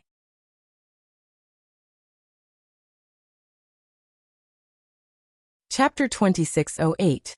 Match between monsters. The entire arena momentarily fell silent at Violet Cloud's words as everyone stared at the cleric girl in astonishment. Is she tired of living? Sinful Flame had already made his dissatisfaction with this upcoming match very clear through his behavior. If not for him serving as the host of this important competition, everyone was certain he would have slaughtered her already. While this was only a fighting competition without any death penalty, Sinful Flame could kill his opponent any way he wanted. Meanwhile, there were plenty of methods he could employ to humiliate Zero Wing. What is Black Flame trying to do? That Sinful Flame will lose the independent elders and grand elders' support if we anger him. Without them, how is Wonder supposed to negotiate with the Zeus Corporation? Long Wuxiang grew nervous as he glanced at Shifeng, who remained seated calmly in the spectator stands. Silent Wonder's progress up to this point had astounded Long Wuxiang. However, if they wished to change the Zeus Corporation's mind, they definitely could not do so without the support of Azure's independent elders and grand elders. Meanwhile, Sinful Flame could be said to be the representative of these independent elders and grand elders. By sending a cleric to fight Sinful Flame, Zero Wing would not only suffer a humiliating defeat at Sinful Flame's hands, but also thoroughly offend the man. This was the height of foolishness. At this moment, let alone Long Wuxiang, even the members of the other shareholder families were at a loss for words at this situation. While it might seem a little shameful, Black Flame clearly could have stepped up to fight. In that case, Sinful Flame would enjoy himself thoroughly and more or less support Silent Wonder. However, as if thinking that it hadn't been arrogant enough, Zero Wing had actually sent a young cleric out. The guild had to be tired of living. Meanwhile, as everyone was saying a silent prayer for Violet Cloud, Sinful Flame put some distance between himself and the young cleric. You attack first. I'll give you only one chance. Let me see whether you are as strong as Wonder said. If you turn out to be a sham, I'll let you have a taste of hell. Sinful Flame said coldly as he looked at Violet Cloud. I can attack first? Violet Cloud asked strangely. That's right. If your performance doesn't meet my expectations, I'll make you regret ever standing on this stage. Sinful Flame confirmed, nodding. Then I'll really attack now, Violet Cloud said tentatively, seeking confirmation once more. Stop with all the nonsense. I already said I'll let you attack first, so do it. This is your only opportunity. After Violet Cloud repeatedly sought confirmation, Sinful Flame very nearly lost what little patience he had left. However, before Sinful Flame could finish his words, Violet Cloud suddenly took out her staff and started chanting an incantation. Immediately, with Violet Cloud as the center, a silvery gray, twofold magic array appeared on the stage and sucked in a massive amount of mana from the arena. After this phenomenon continued for 3 seconds, the ambient mana inside the venue had become distinctly thinner. Before anyone could react to this drastic change, 22 shadow blades appeared around Violet Cloud, rotating around her, and making her look like the goddess of darkness incarnate. The cleric also released a frightening aura rivaling that of mythic monsters of the same level. Everyone inside the arena could sense their basic attributes decreasing rapidly. Is she a monster? What kind of domain skill is this? Aside from my basic attributes, I can also feel my physique getting heavily suppressed. It's as if this entire space is rejecting my existence. Everyone was stunned by this situation. After all, Violet Cloud looked nothing like a sacred cleric now, but more like the embodiment of darkness. Moreover, everyone could clearly sense that the space within the entire arena currently centered around her. It was as if she could decide the life and death of everything inside the venue with just a thought. Before everyone could properly react to this situation, Violet Cloud looked at Sinful Flame, 40 yards away from her, and said, I'll start now. After saying so, she lightly waved her staff. The 22 shadow blades immediately transformed into a black hole that shot toward Sinful Flame. Bronze combat technique, spatial smash. In the next moment, everything in the wake of this black hole was reduced into nothingness. The black hole's destructive power was something not even a mythic monster of the same level could receive. A bronze combat technique. How is this possible? When Duan Hanshan saw this scene, he gaped in shock. It was simply impossible for players to exhibit power at the Tier 4 standard just by relying on an ordinary Tier 3 spell. The only explanation for this situation was that Violet Cloud had executed a bronze combat technique. As to why Duan Hanshan assumed the combat technique she used was at the bronze rank instead of the advanced rank, it was because only bronze combat techniques could grant players the power to transcend tiers. However, mastering a bronze combat technique was simply too difficult. In fact, most domain realm experts in the game still hadn't managed to do so. Now, however, a little girl who was only at the Void Realm had actually executed a bronze combat technique successfully. This was simply incredible. At this moment, Solitary Frost was also astonished by this scene. A bronze combat technique. Even until now, he still hadn't managed to master a single bronze combat technique. Yet a little girl much younger than himself had. Moreover, Violet Cloud had even executed her bronze combat technique so perfectly. Now, Sinful Flame's only option was to receive her attack directly. There was simply no way he could dodge that attack of hers. Splendid! When Sinful Flame first saw the approaching black hole, surprise flashed in his eyes. In the next moment, though, excitement replaced that surprise. He swiftly unsheathed the two long swords he carried on his back, and merged them into a great sword. He then swung the great sword at the empty space before him. Tier 3 Taboo Skill, Space-Tearing Blade. Advanced Combat Technique, Quadruple Phantoms. In the next moment, a frightening amount of mana burst out of the great sword. As Sinful Flame swung the great sword, the weapon split into 4 copies of itself before merging once more, the merged weapon cutting apart even space itself. Boom! When sword and black hole collided, a powerful explosion shook the entire arena. For a moment, a violent quake rocked the venue, the intense shockwave sending the players standing below the stage, stumbling several steps back. A 30-yard-wide crater also appeared on the mana or stage. To everyone's surprise, though, both Sinful Flame and Violet Cloud emerged unscathed from the clash. Crap! Who is she? She actually stopped a full-powered attack from Elder Flame. Wonder was telling the truth. The members of Azure's various shareholder families goggled in shock when they saw Violet Cloud unharmed. The battle no longer looked like a contest between players. It was practically a battle between two giant monsters. Every one of their actions could shatter space and transform the terrain around them. Impossible. What kind of guild is this Zero Wing? When Duan Hanshan saw Violet Cloud continuously using her shadow blades against Sinful Flame, preventing the latter from approaching her, immense shock filled his heart.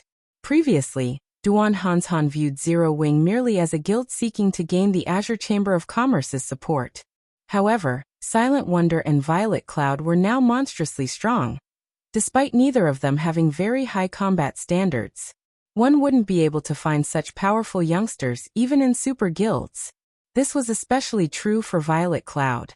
By relentlessly attacking with her shadow blades, she kept Sinful Flame at least 10 yards away at all times. This was a feat that was impossible even for Duan Hanshan. Yet Violet Cloud, who was only one of Zero Wing's young talents, managed.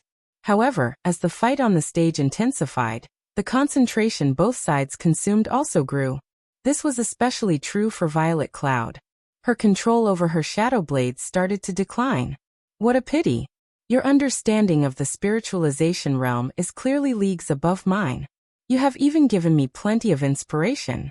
Unfortunately, your mental perception is still too weak. You are incapable of properly taking advantage of your superior understanding and maximizing your combat power. You are also incapable of minimizing your concentration consumption. At this rate, you'll last for at most another dozen seconds or so before being incapacitated. Sinful Flame commented while blocking Violet Cloud's relentless onslaught. This isn't an outcome I wish to see, either. Originally, I intended to save this trump card for my rematch against those two people, but I'll give you a taste ahead of time. After saying so, Sinful Flame changed his footwork, his body suddenly splitting into 12 copies of itself. Bronze footwork, Shadow Prey.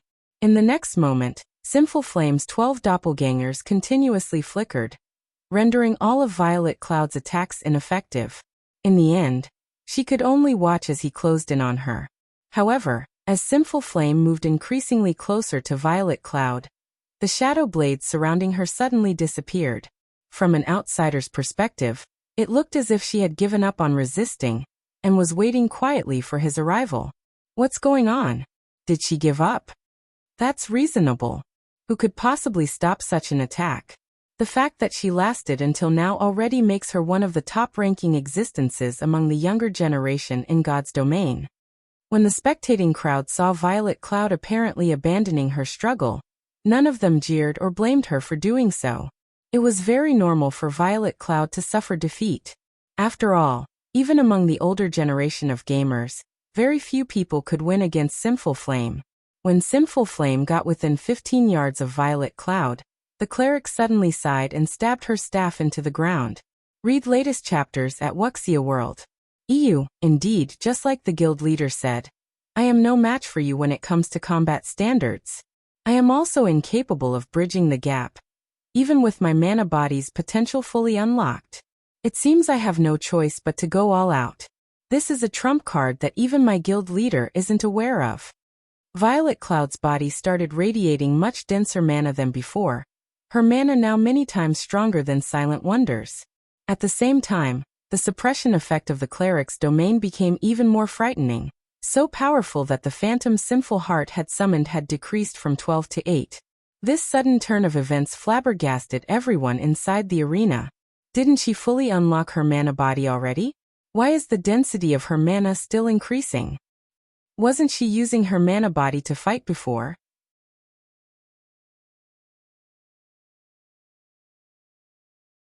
Chapter 2609. Breaking through the limits. Upon sensing the powerful torrent of mana spilling forth from Violet Cloud's body, let alone the peanut gallery, even Shifeng, who had been sitting calmly in the spectator stands all this time, revealed a look of astonishment on his face. Mana burst.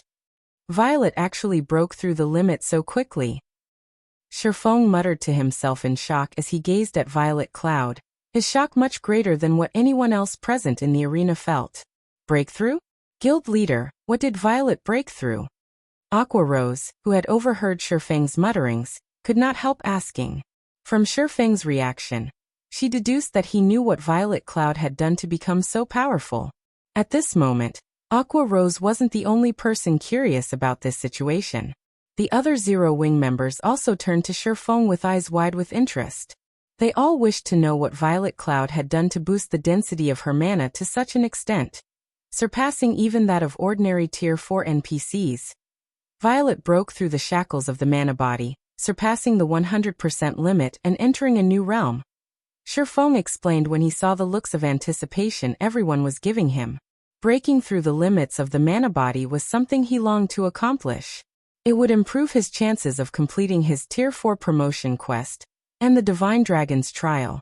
However, he never thought that Violet Cloud would actually beat him to it. He also had to admit that Violet Cloud was truly talented.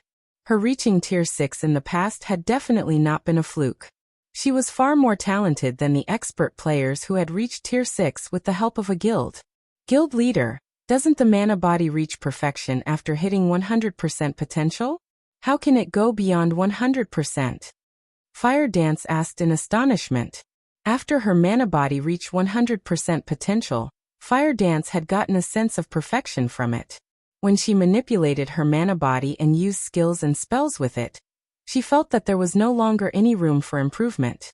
Hence, she found it truly hard to imagine that she could break through such a state. At this moment, aside from Fire Dance, Gentle Snow, Alluring Summer, Shadow Sword, Cola, and the others were also puzzled. Their mana bodies should have achieved perfection after reaching 100% potential. Even if the mana bodies could still improve, that should only happen after they had broken through the Tier 3 bottleneck and reached Tier 4. I believe some of you have achieved a completion rate beyond 100% when using skills and spells. Similarly, 100% potential is not the end for the mana body, but a new beginning. Only the difficulty of unlocking a mana body past the 100% threshold is much greater. You can say that not even one player out of 10,000 Tier 3 experts is capable of it, Shifeng explained as he gazed at Violet Cloud with some yearning. Although I don't know how far beyond the limit Violet managed to go, it seems this fight is over. Over? Can Violet win this match? Aqua Rose asked. When she heard Shifeng saying so, she returned her attention to the stage Violet Cloud and Sinful Flame stood on. At this moment, the suppression from Violet Cloud's domain skill had reduced the number of phantom Sinful Flame created from 12 to 8. This meant a 30% decline in Sinful Flame's combat power, at the very least. Even so, Violet Cloud's chances of winning still weren't good. After all, she still had to deal with a considerable number of phantoms. She might be able to slow down Sinful Flame's approach, but she wouldn't be able to stop him from reaching her. Meanwhile, so long as a magical class allowed a melee class to get within attacking range of them, the battle would be as good as over. It might be a different story if Violet Cloud's opponent weren't a melee player, but a magical class player instead. In that case, victory would definitely be possible. After all, the mana Violet Cloud currently exuded was incredibly frightening. With such mana, she could exert a powerful influence over the ambient mana around her, making it difficult for nearby magical class players to wield the ambient mana. She would have an overwhelming advantage over her opponent. Unfortunately, not only was Sinful Flame a melee player, but his class was the peak hidden class, Shadow Knight. The Shadow Knight class was like a fusion of the Assassin, Berserker, and Guardian Knight classes. It possessed the agility of Assassins, the strength of Berserkers, and the defense of Guardian Knights. To top it all off, Sinful Flame also had incredibly high combat standards. These were the reasons why Sinful Flame was publicly acknowledged as the strongest player in the Azure Chamber of Commerce. With such an opponent, Aqua Rose found it inconceivable that Violet Cloud could win. After all, stronger mana simply made Violet Cloud's skills and spells more powerful. However, skills and spells that couldn't land on their targets were useless. At this moment, Aqua Rose wasn't the only person with such thoughts. Everyone spectating this fight shared similar thoughts. After all, this was common sense in God's domain. While having powerful mana was indeed helpful to players, this advantage came into play mainly when dealing with monsters. Amazing! You are actually capable of elevating your combat power that much. With just this move, you can confidently seat yourself among the top 3 of God's domain's younger generation. Sinful Flame praised when he saw the eruption of mana from Violet Cloud. However, he did not stop his actions in the slightest. On the contrary, he further sharpened them instead. When Sinful Flame got within 10 yards of Violet Cloud, he split his greatsword into 2 longswords again and brandished them to create over 24 phantom snakes. Not only was every phantom snake incredibly nimble, but they also accurately struck at Violet Cloud's blind spots and vital points, leaving her no room to dodge or block at all. Tier 3 skill, Shadow Assault. Advanced combat technique, Phantom Snakes. Sinful Flame had perfectly integrated his Tier 3 skill with his advanced combat technique, his attack making it seem as if more than 24 Grand Lords were attacking Violet Cloud simultaneously. Upon seeing this, everyone could not help but gasp. Is he still human? He's actually capable of launching over 24 attacks rivaling the power of a Grand Lord simultaneously. Who could possibly stop that? So this is Sinful Flame's trademark move, technique integration? If I could learn even a portion of this technique, I would be unbeatable in a kingdom. But that girl from Zero Wing really is amazing. She's forced Sinful Flame to reveal his trademark move time after time. Even if she loses, she'll still rank at the top among God's domain's younger players. Although the members of the various spectating powers were in awe of Sinful Flame's techniques, they also felt admiration and envy for Violet Cloud.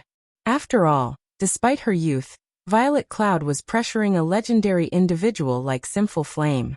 With such talent, Violet Cloud's future would definitely be dazzlingly bright. Given a few more years, she might become a legendary individual herself in the virtual gaming world. Meanwhile, when the 24 or so phantom snakes arrived within 1 yard of Violet Cloud, the cleric finally made a move. Disappear. Violet Cloud commanded in a low tone. Every phantom snake, trying to attack her, instantly vanished. Before anyone could react to the situation, the dense mana surrounding Violet Cloud transformed into shadow blades once more. This time, however, Violet Cloud had summoned 36 shadow blades. Moreover, every shadow blade left behind a pitch-black wake as they rotated around Violet Cloud. Spatial tears. Impossible. Everyone was stunned at the sight of the shadow blades rotating around Violet Cloud.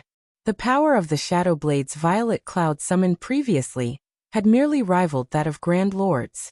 Only when she executed a bronze combat technique using the shadow blades had she exhibited power at the Tier 4 standard. However, executing bronze combat techniques consumed a lot of concentration. Hence, Violet Cloud couldn't execute Tier 4 attacks anytime she wanted. She had to wait for an opportunity to land a decisive blow. Now, however, every one of her shadow blades carried power at the Tier 4 standard. The increase to her combat power was simply unfathomable. In other words, Even without resorting to a combat technique, Violet Cloud could casually unleash attacks at the Tier 4 standard. Moreover, she now had 36 Shadow Blades under her command.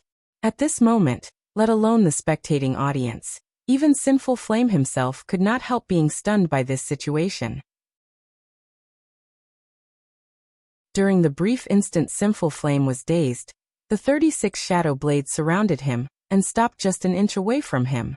Now, any strange movement on his part would bring his body into contact with the Shadow Blades, subjecting him to a Tier 4 attack. Read latest chapters at Wuxia World. However, Violet Cloud did not do anything more. She simply restrained Sinful Flame at his current position and looked at him quietly. "Ah, you really hid your strength deeply, little girl. Alright, I admit defeat." Sinful Flame sighed when he saw that sneaking out of the Shadow Blade's encirclement was impossible. Previously, Violet Cloud could execute only one Tier 4 attack at a time, so he could still put up a fight. Now, however, the young lady controlled 36 Shadow Blades carrying power at the Tier 4 standard. Moreover, judging by the girl's complexion, controlling the blades apparently did not require much concentration. With this, he really had no way to continue fighting.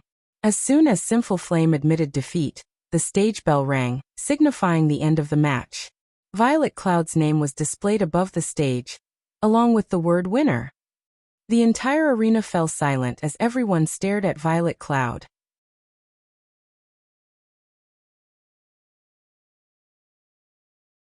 Chapter 26:10, Frightening Zero Wing. I'm dreaming, right? Sinful Flame actually lost? This is too absurd. Are you sure that girl's not an old monster in disguise? That shouldn't be the case. I feel that she might be a disguised NPC of Zero Wings. Otherwise, how could a measly Tier 3 player control 36 blades with power at the Tier 4 standard? It took a long time for the match's results to sink in. However, when everyone snapped out of their daze, they could not help but question this match, feeling that Violet Cloud wasn't human. Sinful Flame's strength was deeply rooted in everyone's hearts. Nobody present had believed that Violet Cloud could defeat him. In fact, they had initially doubted that she could even get him to take her seriously. However, Violet Cloud had not only gotten Sinful Flame to use his full strength, but even defeated the man. Moreover, she had achieved such an overwhelming victory that Sinful Flame couldn't retaliate, and had no choice but to concede the battle. The spectators couldn't wrap their heads around the thought of such a huge disparity in combat power between Violet Cloud and Sinful Flame. Sinful Flame represented the very apex of players in God's domain, yet a little girl in her teens just surpassed this apex, and had even done so in a situation where both sides possessed equal basic attributes. Violet Cloud's achievement defied common sense. While everyone present had seen geniuses before, even those geniuses had their limits. Violet Cloud could no longer be considered just a genius. After all, her achievements were simply impossible for current players. At this moment, let alone the various spectating powers, even the members of Azure found this situation unbelievable. This was especially true for Solitary Frost and Duan Hanshan, who stood below the stage. Wonder wasn't bluffing. When Solitary Frost thought back to the words Silent Wonder said before, he was stunned. What kind of guild is this Zero Wing? When Silent Wonder declared that there were much younger and stronger people than herself in Zero Wing, Solitary Frost had felt that she was only trying to advertise and uplift her guild. Back when he was undergoing training at Violet Sword, he had sparred with many of Violet Sword's young talents. However, less than a handful of them managed to put up a fight against him, much less defeat him. The fact that Silent Wonder surpassed him was already a miracle. Moreover, even on the Eastern continent, Zero Wing was only a pseudo-superpower. How could such a guild nurture a youngster that was stronger than Silent Wonder? Now, however, it was proven that not only had Zero Wing produced a youngster that was much stronger than Solitary Frost, but the youngster in question was even stronger than the legendary Sinful Flame. How can a little girl from Zero Wing become that strong? Could this be why the Long family insists on letting Silent Wonder remain in Zero Wing? Duan Hanshan suddenly felt enlightened as he looked at Violet Cloud before turning his gaze to Long Wuxiang and the other members of the Long family. Duan Hanshan was well aware of Silent Wonder's combat talent. Let alone the Long family's Silk Moon, Silent Wonder was inferior to even Yen Xiaoqian in this regard. Needless to say, she was even more inferior to the combat maniac Solitary Frost. Previously, when Silent Wonder defeated Solitary Frost, Duan Hanshan could still dismiss the feat as a result of Silent Wonder having an epiphany. After all, while Silent Wonder's talents were inferior to those of the other prodigies of Azure, she was still undoubtedly a prodigy herself. It wouldn't be strange for her to raise her combat power by a large margin after gaining fresh insight. However, Violet Cloud's performance forced Duan Hanshan to conclude that Silent Wonder's sudden growth shouldn't have anything to do with gaining enlightenment at all. Instead, Zero Wing was most likely the cause. After thinking up to this point, Duan Hanshan started pondering on new plans. For Azure's various shareholder families, the younger generation represented their future. The members of the younger generation would also serve as the guild's representatives in the future. Hence, nurturing the younger generation in Azure was of paramount importance. In virtual reality games, so long as one had sufficient strength, there wouldn't be a need to worry about lacking a path. This was especially true in God's Domain, which functioned as a second world for humans. God's Domain could even extend the lifespan people could experience by a large margin. For people with strength, God's Domain's appearance represented the start of a golden era. This was also the reason why Azure's various shareholder families were desperately trying to retain the Zeus Corporation's support. In God's Domain, strength was the foundation of everything. Without strength, one would be nothing. However, while Duan Hanshan was having such thoughts, Long Wuxiang, who stood some distance away from him, remained in a daze. At this moment, complicated feelings roiled Long Wuxiang's heart. He simply did not know whether to cry or laugh. Not only had Silent Wonder won against Solitary Frost and shone brightly in the family competition, but she had even received a challenge from Sinful Flame, which boosted the opinion of Azure's independent elders and grand elders of her. Now Violet Cloud had even beaten Sinful Flame, a feat nobody had ever dreamed of accomplishing. Zero Wing's ability to nurture talents truly surpassed Long Wuxiang's imagination. With Zero Wing's help, the Long family might really be able to do without the Zeus Corporation's support. After all, the Long family had funds aplenty. What they needed were only the Zeus Corporation's various resources and connections. When Long Wuxiang thought back to how he was planning to negotiate with Zero Wing to have it stop hindering Silent Wonder's future, he found his thoughts laughable. Meanwhile, as everyone was expressing doubt and astonishment over this match, Sinful Flame walked up to Violet Cloud. "I don't care what others say. I am sincerely convinced of my loss," Sinful Flame said earnestly as he looked at Violet Cloud. "Only may I ask you a question?" "What is it?" Violet Cloud asked. Since Sinful Flame was so open-minded about his defeat, she did not refuse his question. Upon hearing Violet Cloud's response, Sinful Flame quickly asked, "How did you manage to elevate the density of your mana to such an extent just now? Didn't you fully unlock your mana body already?" He was filled with curiosity about Violet Cloud's sudden transformation. At the start of the fight, he had already sensed the mana Violet Cloud's body radiated, which made him absolutely certain she had fully unlocked her mana body already. The spells she used later on only served to confirm his conjecture. However, at the end of the match, the density of the mana she radiated and the power of her spells had further increased by a large margin. He simply couldn't understand how she had accomplished this feat. "It's nothing. I just managed to break through the 100% limit of my mana body. Hence, I was able to release much stronger mana," Violet Cloud explained calmly. The fact that the mana body could be unlocked past the 100% threshold wasn't much of a secret. In her opinion, it was only a matter of time before an expert like Sinful Flame accomplished this feat as well. After all, if even she could break through the 100% limit, there was no way Sinful Heart, who boasted much higher combat standards than she did, could not. She had managed to do so much sooner than Sinful Flame, only because of the many resources Zero Wing had provided. "You can actually unlock the mana body past the 100% threshold?" Sinful Flame exclaimed in surprise. Currently, he was already close to unlocking 100% of his mana body's potential. In his opinion, 100% should mean perfection. Moreover, the system should have set it to be so, as well. It never occurred to him that the mana body could be unlocked beyond 100%. Violet Cloud's words opened the doors to a whole new world for him. Then, is there anyone else in your guild that has managed to exceed 100%? Sinful Flame asked. Having experienced the strength players would gain from having a mana body unlocked beyond the 100% threshold, he knew that such players wouldn't be capable of truly fighting against Tier 4 existences. However, they would still be dosed to rivaling Tier 4 existences, and were on a completely different level from ordinary Tier 3 existences. I don't know, but there are a few other people who are roughly equal in strength with me.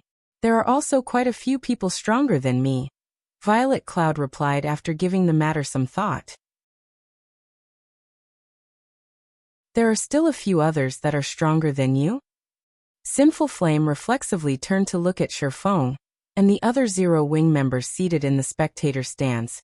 When he heard Violet Cloud's words, he suddenly felt as if his worldview was collapsing. Violet Cloud was already inhumanly strong, yet Zero Wing actually had a few more experts that were stronger than her? Just what kind of guild was Zero Wing? Read latest chapters at Wuxia World. EU. However, the discussions did not continue for long before Azure's family competition resumed. Only, the subsequent matches paled in comparison to the first 2 matches of this competition. And to everyone's disappointment, nothing surprising occurred. In the end, Silent Wonder won first place in the competition. Solitary Frost came in second, with Yen Xiaoqian in third, and Burning Owl in fourth.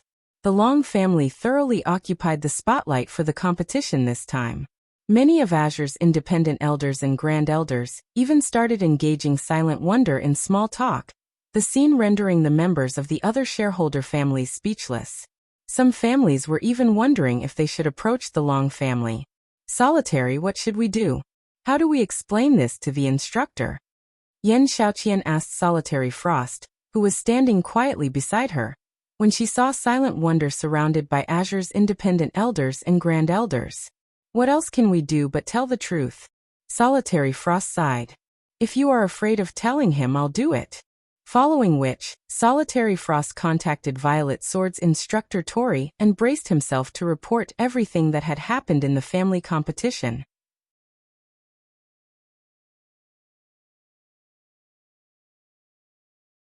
Chapter 26:11. The Flame Bearer Holy Flame City, Violet Sword's residence. Inside an ancient castle made out of meteorite, over 50 level 100+ players were currently sparring and training various combat techniques. Not only did these players possess very high combat standards, with even the weakest person being at the Refinement Realm standard, and the majority being at the Flowing Water Realm standard, but every one of them could also smoothly integrate their skills or spells with their combat techniques. Their level of skill was far superior to ordinary Refinement Realm experts. All of you work harder.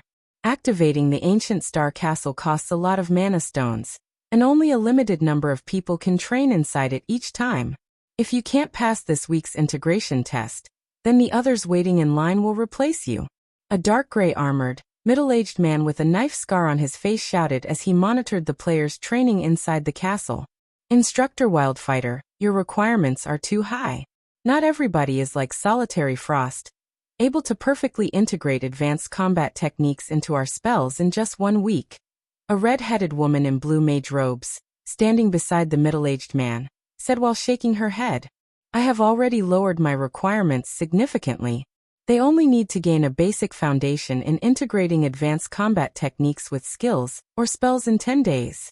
If it were Solitary Frost, I would have given him 3 days maximum.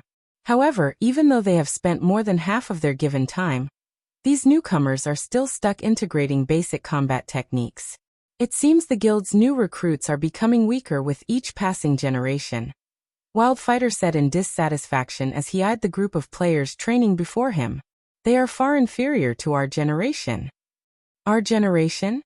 The red-headed woman revealed a bitter smile at Wildfighter's words. The commander was the only monster that came out of our generation. I don't think that everyone else in our generation was much better than these newcomers. Why are you being humble? Your talent is not the slightest bit inferior to Solitary Frost's. It's just that you were made to learn too many things at once. In contrast, Solitary Frost's training is very specific. Otherwise, you would have become the commander of the guild's second trump card legion by now, Wild Fighter said, rolling his eyes at the red-headed woman. The redhead's name was Crimson Star. She was someone the secret pavilion had nicknamed the Thousand-Hand Witch. At the same time, she was one of the vice-commanders of Violet Sword's strongest trump card legion. In terms of combat standards, she was not the slightest bit weaker than Wild Fighter. In fact, if the two of them were to have a duel, his chances of winning would be below 30%. Regardless, it seems you think very highly of Solitary Frost. You even held back during the previous match and let him finish with a draw to boost his confidence and pride, Crimson Star said. Don't say anything about this matter. I might have held back that time, but only my trump card.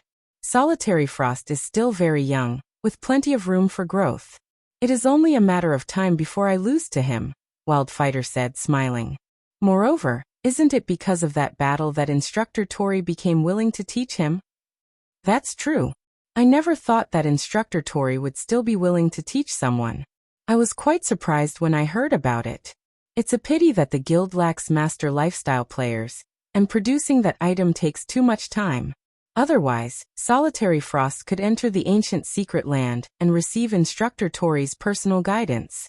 If that happened, he'd definitely be able to beat you once he came out of the secret land, Crimson Star said, nodding in agreement with Wild Fighter's words. I believe it won't be long before that changes. Now that Solitary Frost Group have returned to participate in Azure's family competition, the Long family's fate is sealed. If the Long family still wishes to retain its ruling rights over Azure, they will have to listen obediently and produce that item for us. Otherwise, the Zeus Corporation will hand Azure's ruling rights to another family, Wild Fighter said in a definitive tone. I heard that the Long family has a very powerful genius called Silk Moon. Her strength has always been second to only Solitary Frost. If Silk Moon secures second place in the competition, the Long family might not submit to us, Crimson Star commented.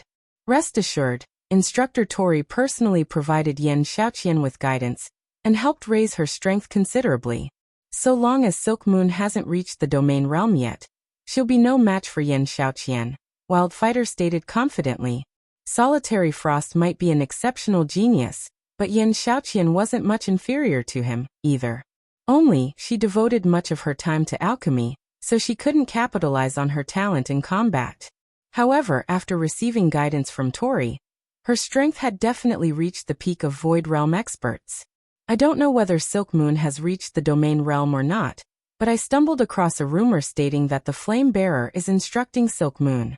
While I still haven't confirmed the specifics of this information, the friend I got it from says the source is reliable, so there's a 90% chance that it's true, Crimson Star warned. What? Silk Moon actually caught the eye of the Flame Bearer? How is that possible? Even when Instructor Tori personally requested the Flame Bearer to guide the commander, the Flame Bearer still rejected his request. How could that little girl catch the Flame Bearer's eye? Wild Fighter was surprised at the information Crimson Star revealed. The Flame Bearer was a legend of sorts in the virtual gaming world. Nobody knew the Flame Bearer's identity. Nobody even knew the Flame Bearer's age. However, there was no doubt about the Flame Bearer's existence, as the Flame Bearer was responsible for nurturing quite a few of the virtual gaming world's shining stars. According to rumors, even Mythology's guild leader had received guidance from the Flame Bearer, which enabled him to surpass his peers and develop Mythology into one of the 5 great super guilds. Now, however, a little girl from the Azure Chamber of Commerce was rumored to be receiving guidance from the same Flame Bearer, as well. In terms of talent, Silk Moon was much worse than Solitary Frost and the current commander of Violet Sword's strongest trump card legion. Yet the Flame Bearer had actually chosen to guide her. Wild Fighter couldn't bring himself to believe this. I don't know, but rumor has it that the Flame Bearer has a unique way of selecting people to nurture. Maybe Silk Moon has some special qualities of her own, Crimson Star said, shaking her head. In reality, she was also curious as to why the Flame Bearer would choose Silk Moon. If Silk Moon really is receiving guidance from the Flame Bearer, then Yen Xiaoqian is in danger. Wildfighter said worriedly. Wildfighter did not doubt that Solitary Frost would secure first place in Azure's family competition, even if Silk Moon received guidance from the Flame Bearer. After all, there was a qualitative difference between the Domain Realm and the Void Realm, preventing players from jumping from the Void Realm to the Domain Realm within a short period. Otherwise, Domain Realm experts wouldn't be so rare. However, while securing first place wasn't a problem for Solitary Frost's group, securing second place would. After all, Yin Xiaoqian still hadn't reached the Domain Realm yet. While Wildfighter and Crimson Star were having their quiet discussion, a white-haired old man entered the training hall. Upon noticing this old man, Wildfighter and Crimson Star promptly went up to greet him. This was because this old man was none other than Instructor Tori, a legendary figure in Violet Sword. However, as soon as Tori arrived, a chilly aura filled the training hall. Even Wildfighter and Crimson Star shuddered involuntarily upon sensing this aura. Instructor Tori, didn't you send Solitary Frost's group to take part in Azure's family competition? Did something happen? Wildfighter asked, curious. Judging by the chilling aura Tori released, he could tell that something was amiss. I went but had to leave for some business. However, as soon as I was done with my work, I received a message from Solitary Frost stating that they lost in Azure's family competition. Someone from the Long family secured first place. Tori snarled. They lost? Solitary Frost lost? How is that possible? Wildfighter was stunned by Tori's words. He promptly asked, could it be the Long family's Silk Moon? No. I heard that it's the Long family's second young lady, Silent Wonder, Tori replied, shaking his head. It's not Silk Moon? Wildfighter's eyes widened in shock at this revelation. For a moment, he suspected that Tori was lying to him. Isn't Silent Wonder an alchemy expert? Moreover, according to previous reports, she's only at the Flowing Water realm. How could she possibly win against Solitary Frost? In a competition where only combat standards mattered, how could a Flowing Water realm expert defeat a Domain realm expert? Now that the Long family has secured first place, doesn't that mean they will have a stable hold on Azure's ruling rights? Crimson Star asked, frowning. Master lifestyle players were crucial for Violet Sword's development, especially Master Alchemists. Meanwhile, Silent Wonder, who was only half a step from becoming a Grandmaster Alchemist, was someone Violet Sword urgently needed. You don't need to worry about that. I believe the Zeus Corporation will deal with this matter. When the time comes, the Long family will have to submit, even if they don't want to, Tori said coldly. However, Solitary Frost's group has truly disappointed me. They actually lost to a little girl who hasn't even reached the Domain realm yet. It seems I have been too lenient toward them. After they return, tell them that they don't have to meet me. Have them properly reflect on themselves. He had never once worried about Violet Sword's plan failing. Moreover, he never imagined that the group would lose to someone with significantly inferior combat standards despite him providing Solitary Frost and the others with direct guidance. This was simply humiliating. Read latest chapters at Wuxia World. EU Wildfighter was shocked when he heard Tori's words. Hurriedly, he tried to persuade Tori, saying, Instructor Tori, isn't this a little? However, before Wildfighter could say anything more, a Tier 3 assassin rushed toward them, reporting, someone calling themselves Zero Wings Guild leader has arrived outside our residence and wishes to negotiate with our guild's upper echelon regarding the Azure Chamber of Commerce's matters. Do you wish to meet him? The Tier 3 assassin said respectfully. Zero Wing? Isn't that the guild's Silent Wonder has been staying at all this time? Wildfighter commented, his curiosity piqued. What are they here for? Could they be here to convince us to change our plans for Azure? An unknown guild wants to meet us? What kind of guild do they take Violet Sword for? Glaring at the Tier 3 assassin, Tori ordered coldly, tell them to get lost.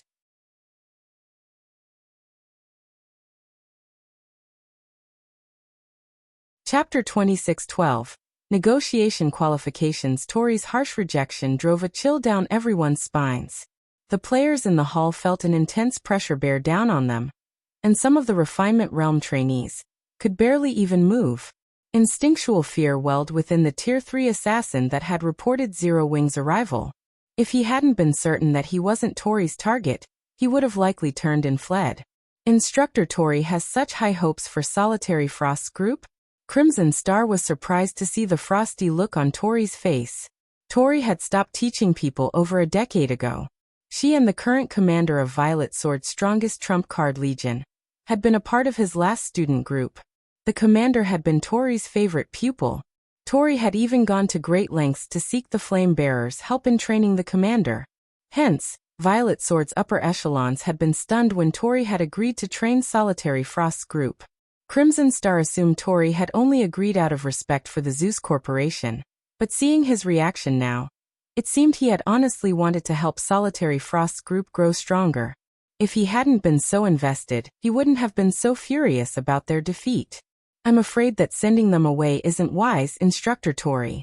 Zero Wing might not have much power on the Western continent, but it can compete with many superpowers on the Eastern continent.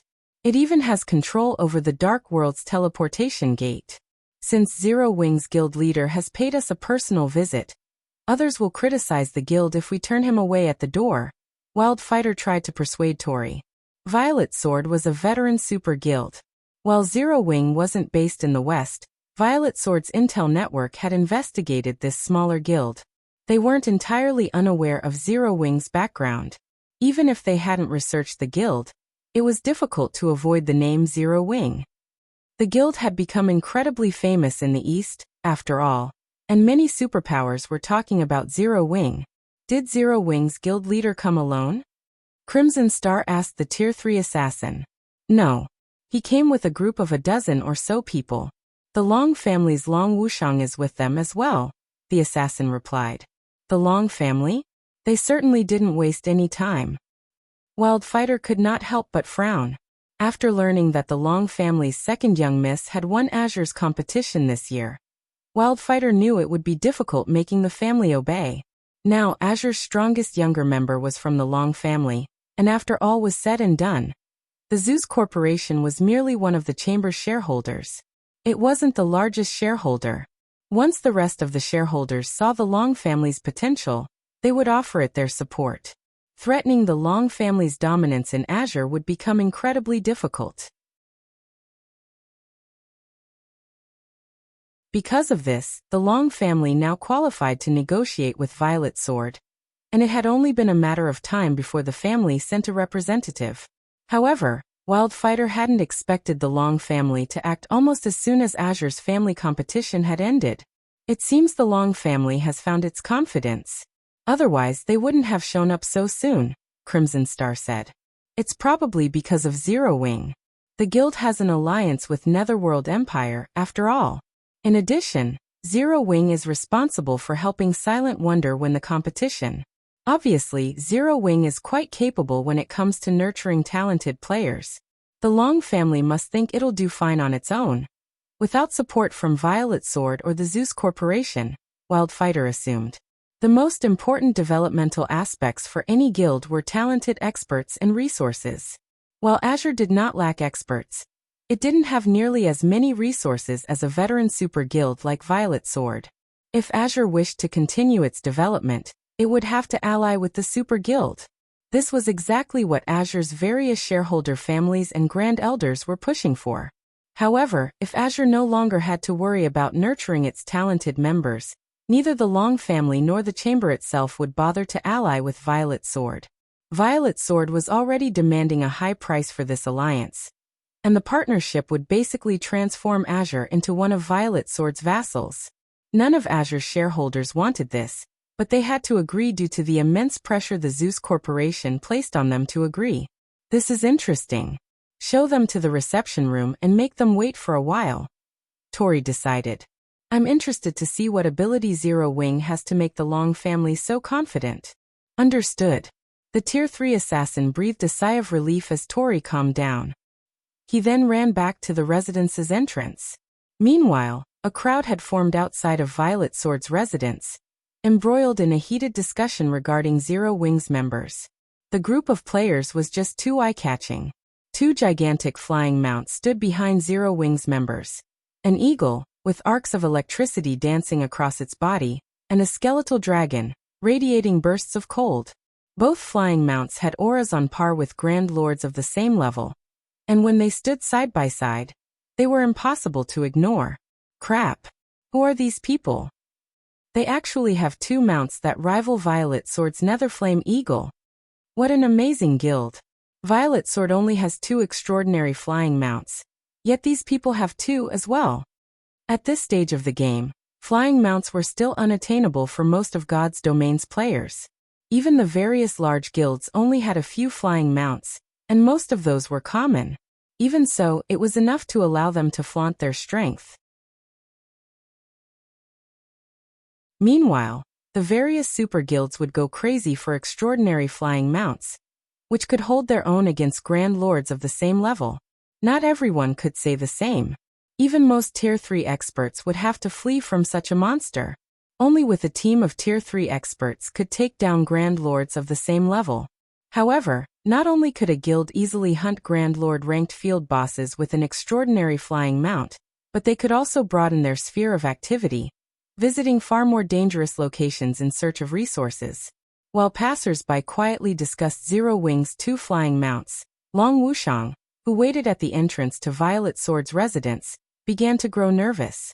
He had never thought Shifeng would go through with his claim, and traveled to Violet Sword as soon as Azure's family competition ended. The swordsman hadn't even given Violet Sword any time to calm down after learning of its defeat. The competition's outcome had as good as ruined the Zeus Corporation and Violet Sword's plans to take control of the Azure Chamber of Commerce. Needless to say, they'd be furious, and they'd definitely blame Zero Wing, the guild that had played a major role in foiling their plans. Although the Long family and Zero Wing now qualified to negotiate with Zeus and Violet Sword, they shouldn't push for negotiations while the other side was still fuming. Not only would they fail to change the corporation and super guild's minds, but they might make the situation worse. Wonder, can you persuade your guild leader? I know he wants to negotiate with Violet Sword, but he shouldn't do so during such a precarious time. Long Wuxiang whispered to Silent Wonder. At this rate, not only will negotiations fail, but Violet Sword might end up hating us. We'll lose our advantage in Azure. Azure's elders and grand elders did not particularly mind whether Azure partnered with Violet Sword or not, but becoming enemies would be a different story. If that happened, everything would be over for the Long family. Too many of Azure's key resource areas were located within Violet Sword's territories, among others. If Violet Sword decided that it no longer cared about those resource areas, the other super guilds wouldn't hesitate to fight to claim the areas. I'll try my best, Silent Wonder said. She agreed with her elder's sentiments. Zero Wing had barely any power in the West, while Violet Sword could easily deal a major blow to the Azure Chamber of Commerce. Furthermore, Zero Wing couldn't avoid Violet Sword if it wished to develop on the Western continent. She did not wish to see her guild face Violet Sword's wrath over her. However, just as Silent Wonder was about to approach Shifeng, a Tier 3 assassin emerged from Violet Sword's residence and walked up to Shifeng, apologizing. Sorry for the long wait, Guild Leader Black Flame. Please follow me. All right, Shifeng replied, putting away his Thunder Eagle. He then followed the assassin into the residence, giving Silent Wonder no chance to intervene. Upon entering the Super Guild's residence, both Long Wuxiang and Silent Wonder were stunned. Not only were the Violet Sword members in the residence very high-leveled, but quite a few of them were also Tier 3 experts. Moreover, they spotted over 100 refinement realm experts with a glance. When they reached the castle that acted as the residence's core, they were even more stunned as they felt such dense mana that it had condensed into a white fog. The entire castle felt ancient. All of the Super Guild's members who entered and left the castle radiated astonishingly powerful auras, while quite a few were even stronger than Azure's young geniuses. So this is Violet Sword. Silent Wonder was amazed as she watched the dozen or so young Tier 3 experts walk into the castle. Even a random group of players had so many refinement realm and flowing water realm experts. Furthermore, this was only one of Violet Sword's many residences, and the guild had several training grounds. If Violet Sword gathered all of the new recruits, the sight would be awe-inspiring. Please come in, the Tier 3 assassin leading the way said as he gestured to the guild hall before him. When he noticed Long Wuxiang's and Silent Wonder's astonishment, he felt pleased and proud. Overall, Violet Sword might not be as powerful as the 5 great super guilds, but it was just as capable of nurturing talented players, which the guild was quite proud of. No ordinary super guild could compare. After a moment, the Tier 3 assassin led Shifeng and his companions into the top-floor reception room in the guild hall. Read latest chapters at Wuxia World. EU3 players Tori, Wildfighter and Crimson Star already waited in the room. However, none of them bothered to conceal their auras, and the combined energy felt stifling. They were obviously trying to intimidate Zero Wing's representatives. Sure enough, Long Wuxiang could not help but shake his head when he saw the 3 people. He knew these negotiations wouldn't end well. There wasn't even a point in continuing this facade. The pressure of their combined auras was simply too powerful. Even peak experts would struggle to breathe in the reception room, much less weaker players. In Long Wuxiang's opinion, aside from Shifeng, Silent Wonder, and Violet Cloud, withstanding these aggressive auras would be troublesome for their party. Meanwhile, the Tier 3 assassin from Violet Sword sneered at this sight.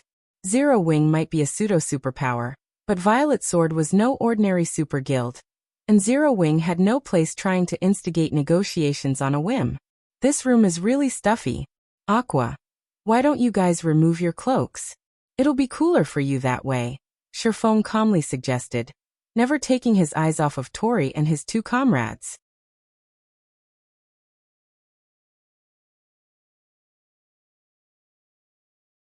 Chapter 26:13. Astonishing Statistics. Zero Wing's potential hearing Shifeng's suggestion. The Tier 3 assassin continued to sneer at the group. Do they think they can withstand the instructor's auras just by removing their black cloaks? The black cloak merely concealed some of a player's statistics, but couldn't hide a player's aura. Everyone in God's domain knew this. Of course, there were tools that could conceal a player's aura, but those tools were extremely expensive and not practical. Furthermore, expert players could conceal their auras with their own skills. They didn't have to rely on such tools. Even Long Wuxiang gave Shifeng a strange look. He couldn't understand what the man was trying to do. By removing their black cloaks, Aqua Rose and the others would only expose their statistics.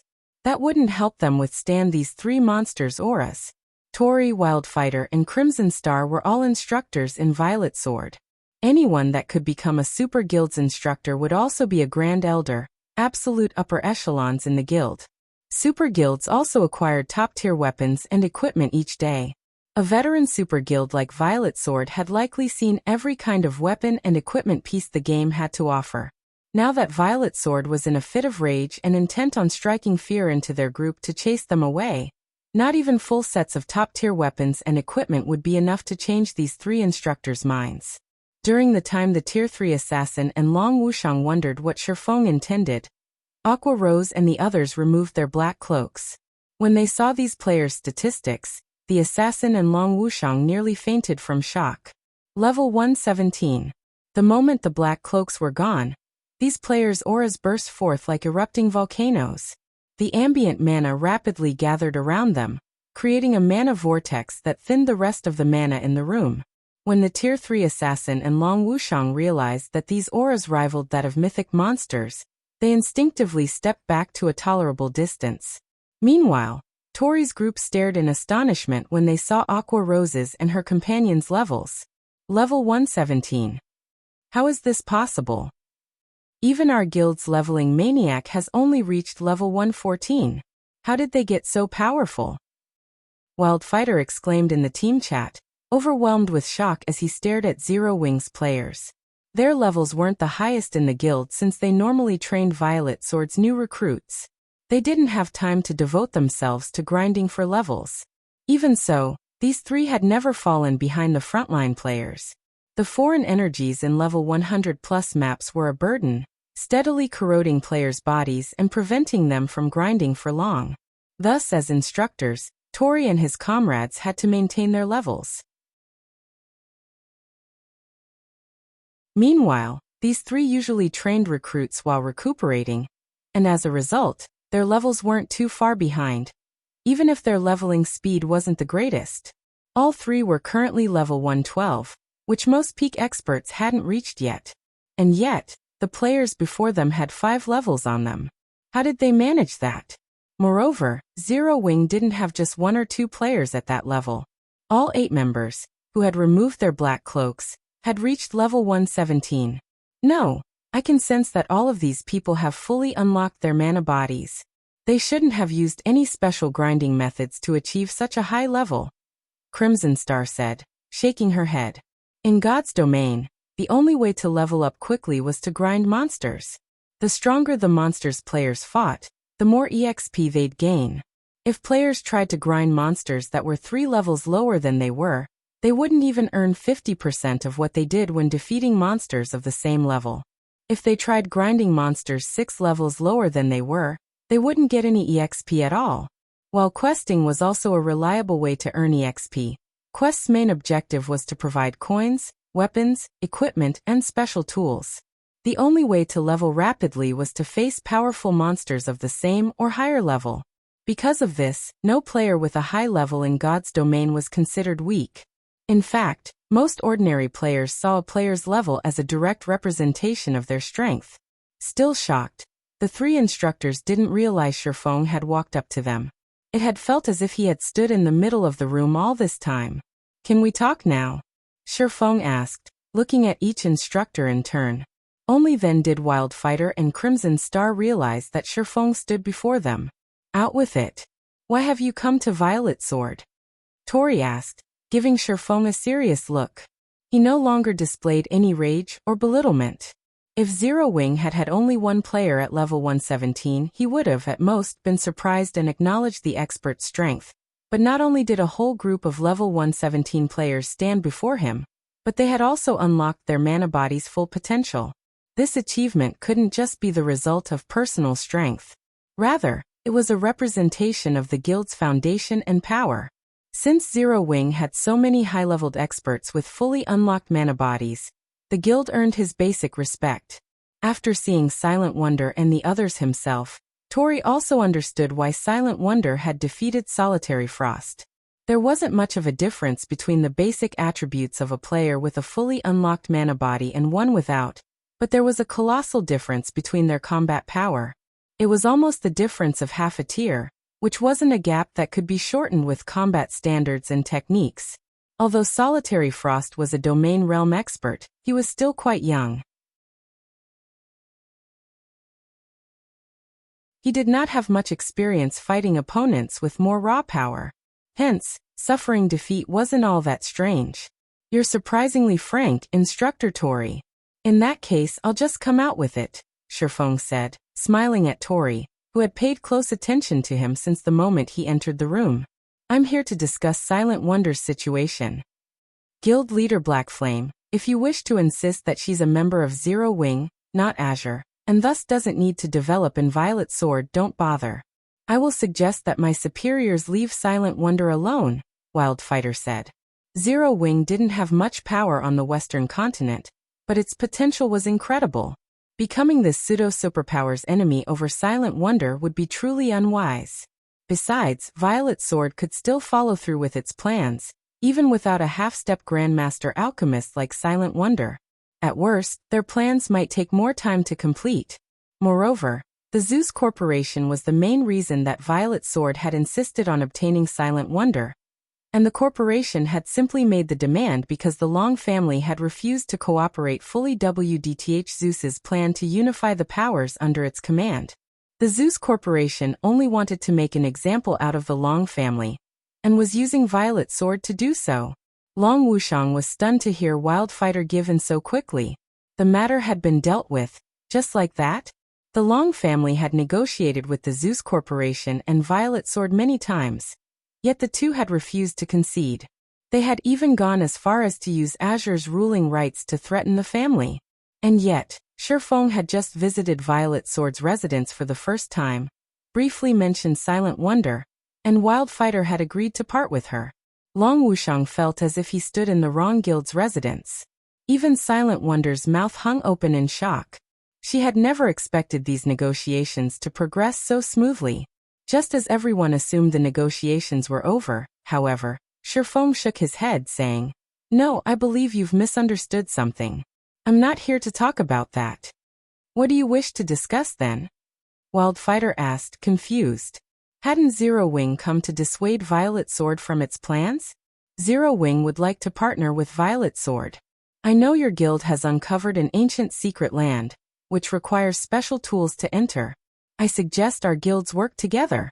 Zero Wing only wants 100 entry slots in exchange, Shifeng said.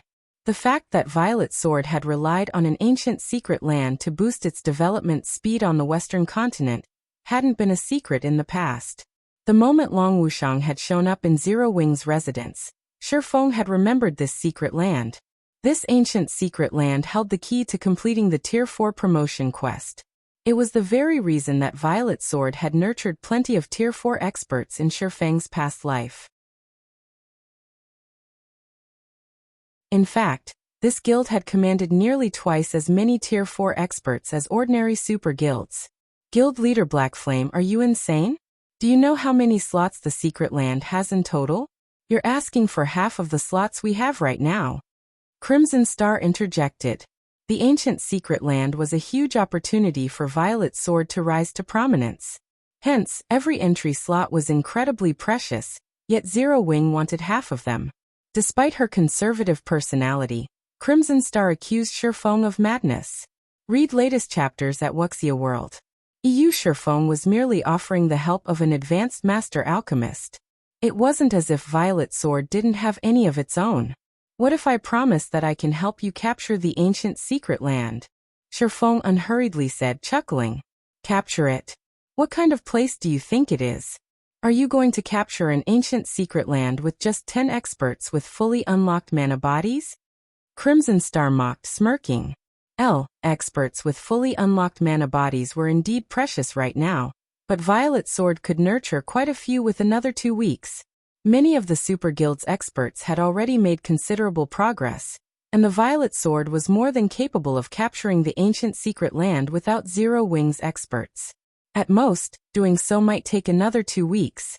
What if I offer the help of 100 Tier 3 experts with fully unlocked mana bodies? Shifeng asked, flashing Crimson Star a smug smile.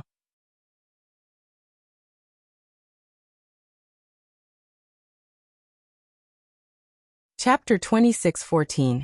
Ancient Secret Land, Priority Pick? 100 experts with fully unlocked mana bodies. Silence dominated the room after Shifeng's question. Even Tori's gaze sharpened in an attempt to detect the swordsman's lie. Are you telling the truth?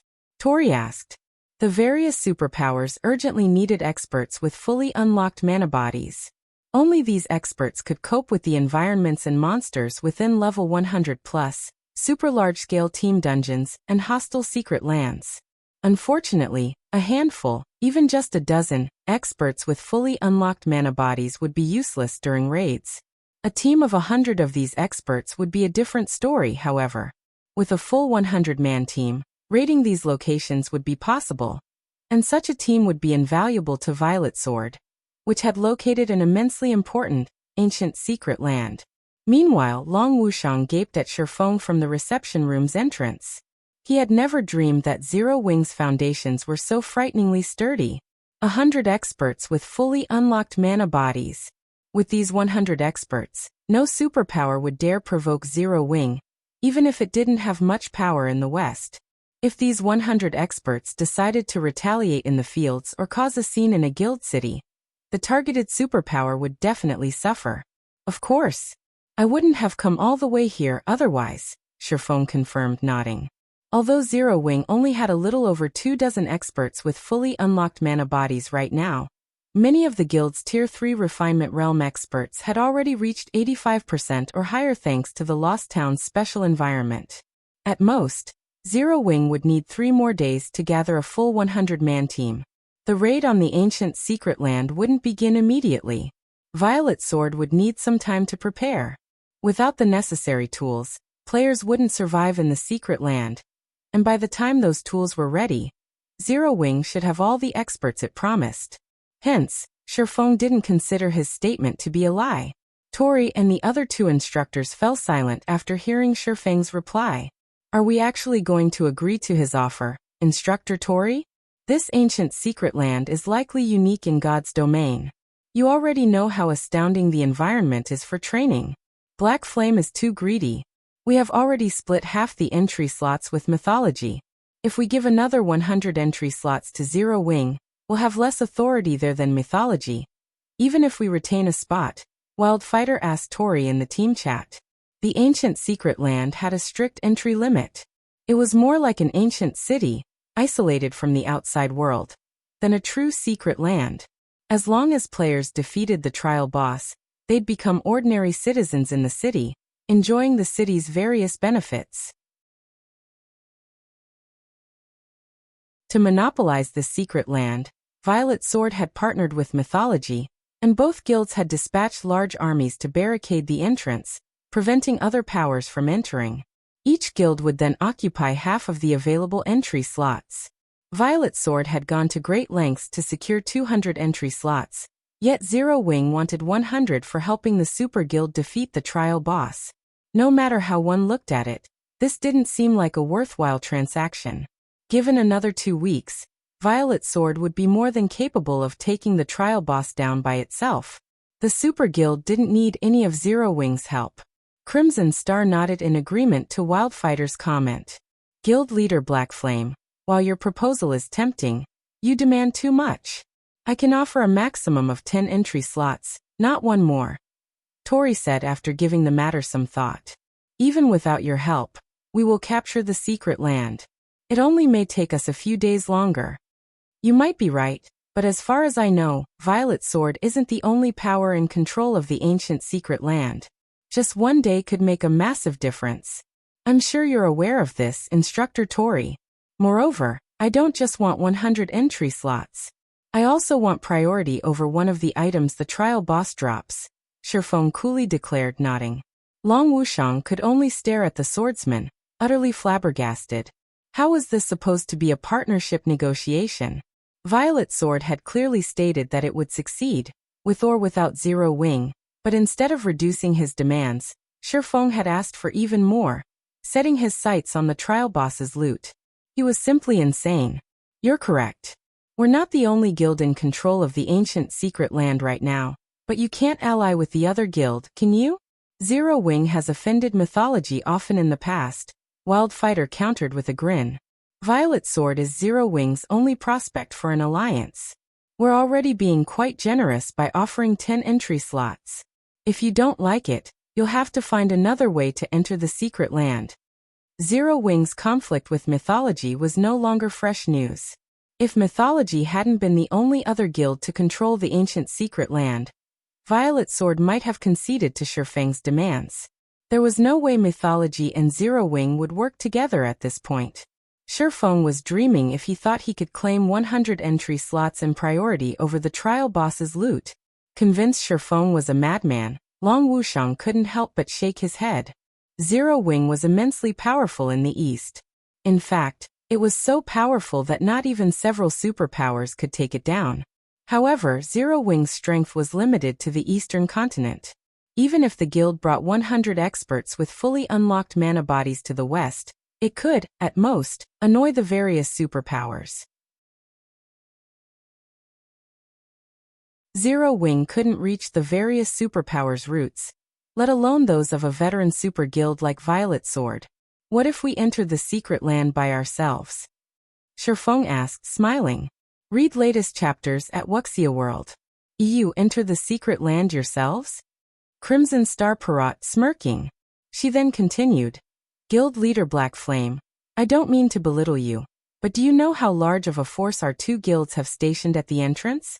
Not even 1,000 experts with fully unlocked mana bodies could dream of setting foot in the ancient secret land without our approval.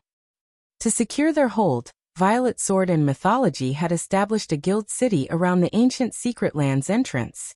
Without being able to destroy the city, no one would enter the secret land. Silently, Long Wuxiang nodded his agreement with Crimson Star's statement. He had visited this guild city when the Azure Chamber of Commerce had sent its lifestyle players to Violet Sword. That guild city's defenses were no weaker than the various super guilds' main headquarters. Is that so? Leisurely Shifeng asked. But what if I have him? With that, Sherfeng retrieved a summon guard scroll and called forth for Sai. You're tuning in to the Li Mei's Wuxia Whispers YouTube channel. We're so grateful for your support, and don't forget to subscribe to join us on this incredible journey through captivating stories. Your generosity through donations truly makes a world of difference, as it's the primary source of revenue that allows me to expand and enhance this channel for you. Thank you from the bottom of my heart for being a part of this adventure.